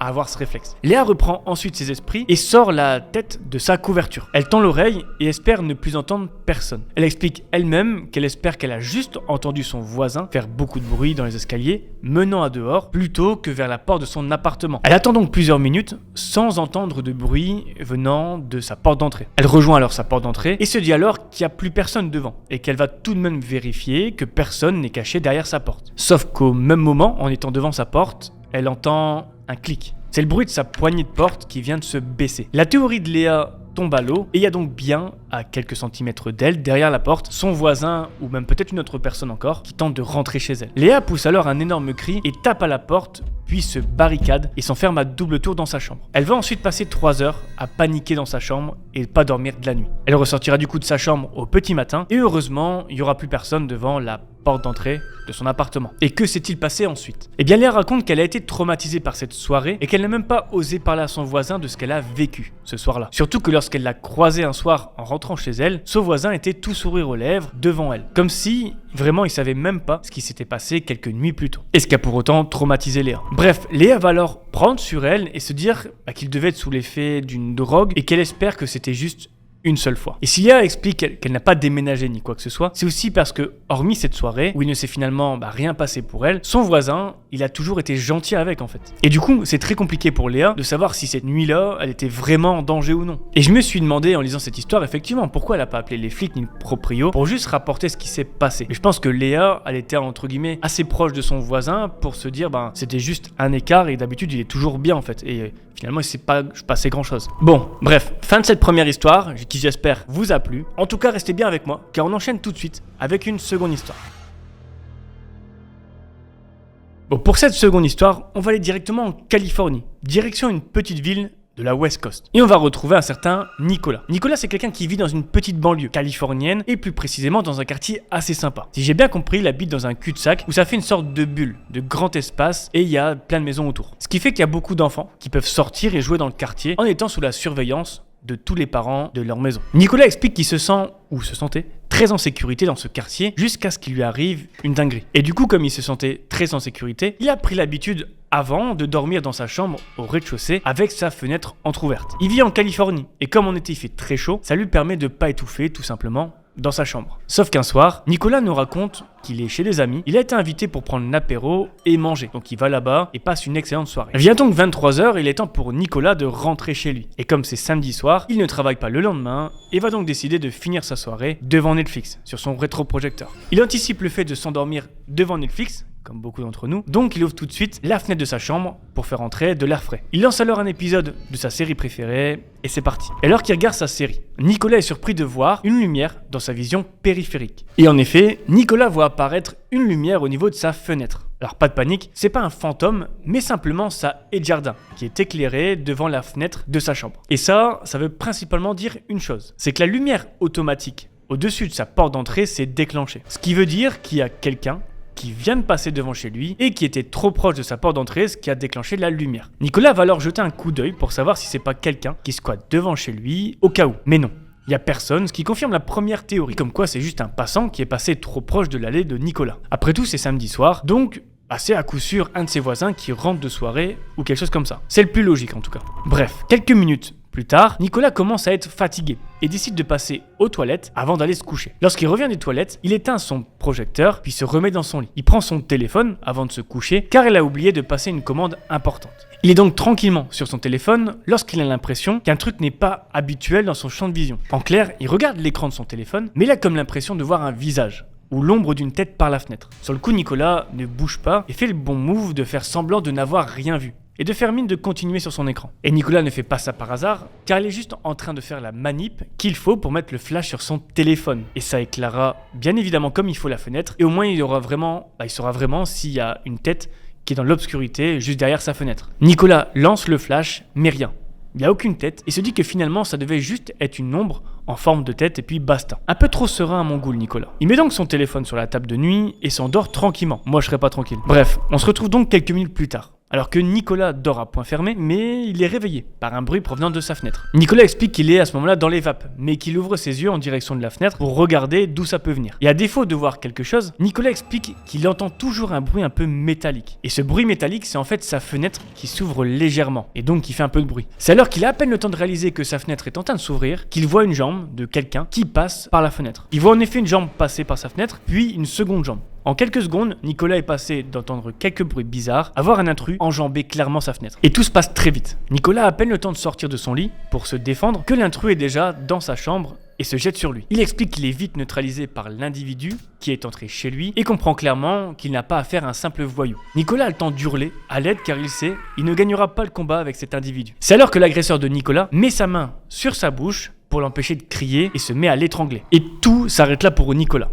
Il perd connaissance par manque d'oxygène et il sera laissé pour mort dans sa chambre. L'intrus va alors repartir dans la chambre de Nicolas sans voler quoi que ce soit. Entre-temps, les hurlements de Nicolas ont permis à John, un voisin de Nicolas, de sortir de chez lui et de regarder ce qui se passe. John, quand il sort de chez lui, il va apercevoir un individu à capuche sortir de la fenêtre de chez Nicolas. Et tout de suite, il va comprendre qu'il s'est passé quelque chose. Il va alors courir vers la maison de Nicolas et constater son voisin sans vie par terre. John va alors contacter tout de suite une ambulance et apporter comme il le peut les premiers soins. Il remarque que Nicolas ne respire quasiment plus et au vu des marques de strangulation au niveau de son cou, il faut faire très vite. L'ambulance va alors arriver assez rapidement et prendre en charge Nicolas. Il faudra pas moins de 5 heures pour que Nicolas reprenne ses esprits et soit tiré d'affaire. Le médecin indiquait à John et à Nicolas que les marques de strangulation étaient si fortes que les intentions de la personne qui a fait ça étaient effectivement clairement de le tuer. Alors vous l'aurez compris, Nicolas est passé à quelques centimètres de la mort et cette expérience l'a traumatisé. Maintenant, qui est cette personne qui s'en est pris à Nicolas? Eh bien en réalité, après avoir déposé plainte et donné le peu d'éléments qu'ils avaient, Nicolas et son voisin, John, n'ont eu aucune explication de la part de la police. Mais force est de croire qu'il s'agit probablement d'une personne qui voulait juste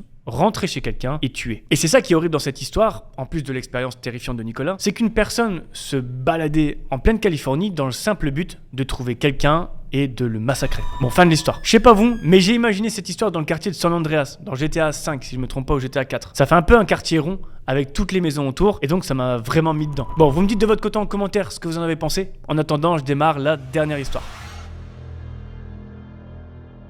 Bon les amis, cette histoire je l'ai mise en dernière car pour moi c'est la meilleure. Vous allez voir que l'histoire qui va suivre a de quoi faire froid dans le dos. On va donc parler de l'histoire de Gaspard, 31 ans, qui travaille depuis maintenant 5 ans dans un abattoir. Alors désolé pour ceux qui sont véganes, cette vidéo n'est pas pour vous. Gaspard raconte qu'il n'aime pas particulièrement son travail et qu'il cherche à vrai dire à changer prochainement. En fait, il explique qu'il travaille soit très tôt le matin, soit en pleine nuit et que ce rythme-là ne l'aide pas à avoir de la stabilité dans sa vie. Bref, Gaspard nous indique qu'un jour, il va se rendre dans l'abattoir où il travaille. Il est alors 2h30 du matin quand Gaspard part de chez lui. Les nuits sont calmes, il fait nuit noire et il met une bonne vingtaine de minutes pour arriver devant l'abattoir. Et aujourd'hui, enfin cette nuit, Gaspard se voit confier un nouveau sur la chaîne, une personne à former. Du coup, Gaspard est informé que la nouvelle personne est censée arriver vers 4h du matin et que du coup, il va bosser entre-temps avec un de ses collègues. Car oui, ce soir, ils sont 2 à travailler à l'abattoir, plus bientôt 3 avec le nouveau. Arrivé 4h du matin, Gaspard change de poste et quitte donc son collègue pour retrouver Todd. Todd, c'est le nouveau. Et ce nouveau, c'est un homme beaucoup plus âgé que lui, à tel point que ça pourrait être son père. Au premier abord, c'est pas anormal, mais ça fait quand même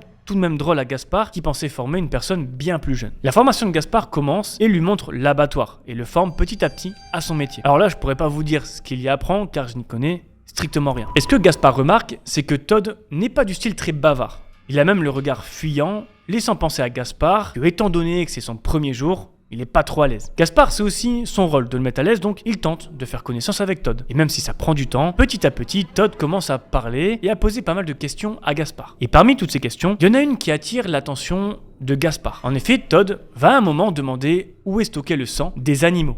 Et surtout, quel goût ça a. Alors Gaspard s'arrête et regarde Todd dans les yeux. Et lui dit « T'es chelou de me demander ça, bien sûr que non, j'ai jamais goûté à ça. » Vous l'aurez compris, la première impression de Todd, c'est pas la meilleure qu'on ait vue sur cette chaîne. Gaspard reprend l'information pour Todd, et étant donné que le temps passe, il propose vers 5h30 du matin de prendre une légère pause. Gaspard propose une cigarette à Todd, mais celui-ci refuse en disant qu'il va rester dans l'abattoir, plutôt que d'aller dehors dans le froid. Et ça rassure Gaspard, qui n'avait clairement pas trop envie de prendre sa pause avec Todd, car il est un peu trop chelou. Gaspard allume alors sa cigarette, la fume, puis repart dans l'abattoir. Sauf qu'en rentrant, il retrouve pas Todd. Il doit certainement être en train de faire un tour dans l'abattoir, et il est tombé sur son collègue, et peut-être qu'ils parlent entre eux. Du coup, ça laisse un peu de temps à Gaspard, qui va décider d'aller voir entre-temps le réservoir de collecte de sang, afin de savoir s'il doit le vider ou non. Ce réservoir se trouve dans une petite pièce accolée à sa ligne, mais qui n'est pas fermée par une porte. C'est assez important pour l'histoire, comme nous le souligne Gaspard. Et au moment où il s'approche du réservoir, il croit apercevoir une silhouette. Et c'est bizarre car personne d'autre n'est censé se trouver sur cette ligne. Et c'est certainement pas son collègue qui travaille de l'autre côté de l'abattoir qui viendrait vérifier tout ça ici. Il focalise alors son regard et voit bien clairement une personne en train de se déambuler. Et cette personne, c'est Todd. Et Gaspard explique qu'à ce moment-là, il pourrait simplement montrer à Todd comment ça se passe, etc., etc. Le former, tout simplement. Sauf que Todd, il est à côté du réservoir de sang, certes, mais il est en train de s'asperger de sang sur le visage, ce qui est vraiment très bizarre. Gaspard va rester bouche bée jusqu'à ce que Todd se retourne et va montrer son horrible tête aspergée de sang à Gaspard. Et Gaspard, il a tout simplement pas pris ce job pour voir vers 5h30 du matin un fou en train de s'asperger le visage de sang d'animal. Il prend alors ses jambes à son cou et décide de rejoindre très vite son collègue de l'autre côté de l'abattoir. Sauf que trop tard, Todd se rue sur Gaspard et le plaque par terre. Gaspard se souvient sentir le visage de Todd juste à côté de sa tête. Et c'est un moment si terrifiant pour lui qu'il n'a même pas les mots pour décrire ô combien c'était horrible. Gaspard va alors être frappé au visage, puis emmené de force dans la chambre froide, sans qu'il n'ait pu faire quoi que ce soit. Todd enferme donc Gaspard, qui va reprendre ses esprits quelques minutes après et taper de toutes ses forces sur la porte de la chambre froide. Mais bon, impossible pour lui de se faire entendre par son collègue, qui a de fortes chances également de se faire agresser. Gaspard est donc coupé du monde et passe de nombreuses minutes dans la chambre froide. L'espoir va évidemment le quitter. Puis soudain,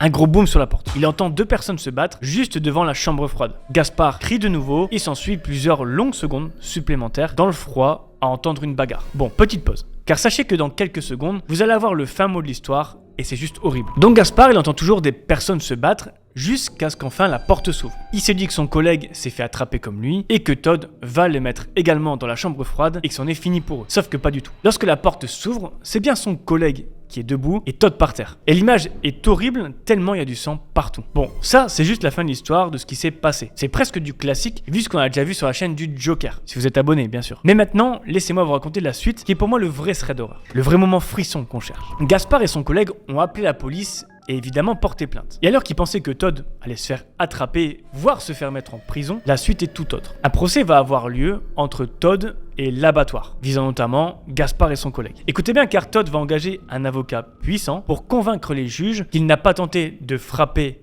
ni de tuer Gaspard et son collègue, mais tout simplement dire qu'au vu de son âge, Todd n'aurait jamais pu mettre quelqu'un dans une chambre froide. Il explique qu'il est bien trop vieux pour faire du mal à qui que ce soit. Et ça va pas s'arrêter là. Pire encore, il va engager des poursuites pour bizutage et harcèlement contre Gaspard et son collègue. Oui, vous avez bien entendu. Gaspard explique qu'il est choqué de voir que Todd va inventer une histoire de A à Z pour les mettre dans le pétrin. Todd va indiquer qu'ils l'ont forcé à se mettre du sang partout sur lui et que ça fait référence à du bizutage. Et il va expliquer qu'il s'est fait ensuite frapper par le collègue de Gaspard car il ne voulait pas de lui dans la société à cause de son âge. Et c'est là où je trouve ça craignos, car sans caméra, c'est du parole contre parole. Et c'est malheureusement ainsi que va se terminer cette histoire et je veux absolument que vous réagissiez tous à cette histoire en commentaire. Moi perso, ça m'écoeure au plus haut point. Bon bref, fin de cet épisode thread d'horreur, j'espère que vous avez tous kiffé. En tout cas, si c'est pas le cas, dites-le moi en commentaire ce que je peux améliorer. Et si vous avez aimé, mettez un like, abonnez-vous, faites-moi kiffer. En tout cas, on se retrouve pour une prochaine vidéo. Bisous. Perfect.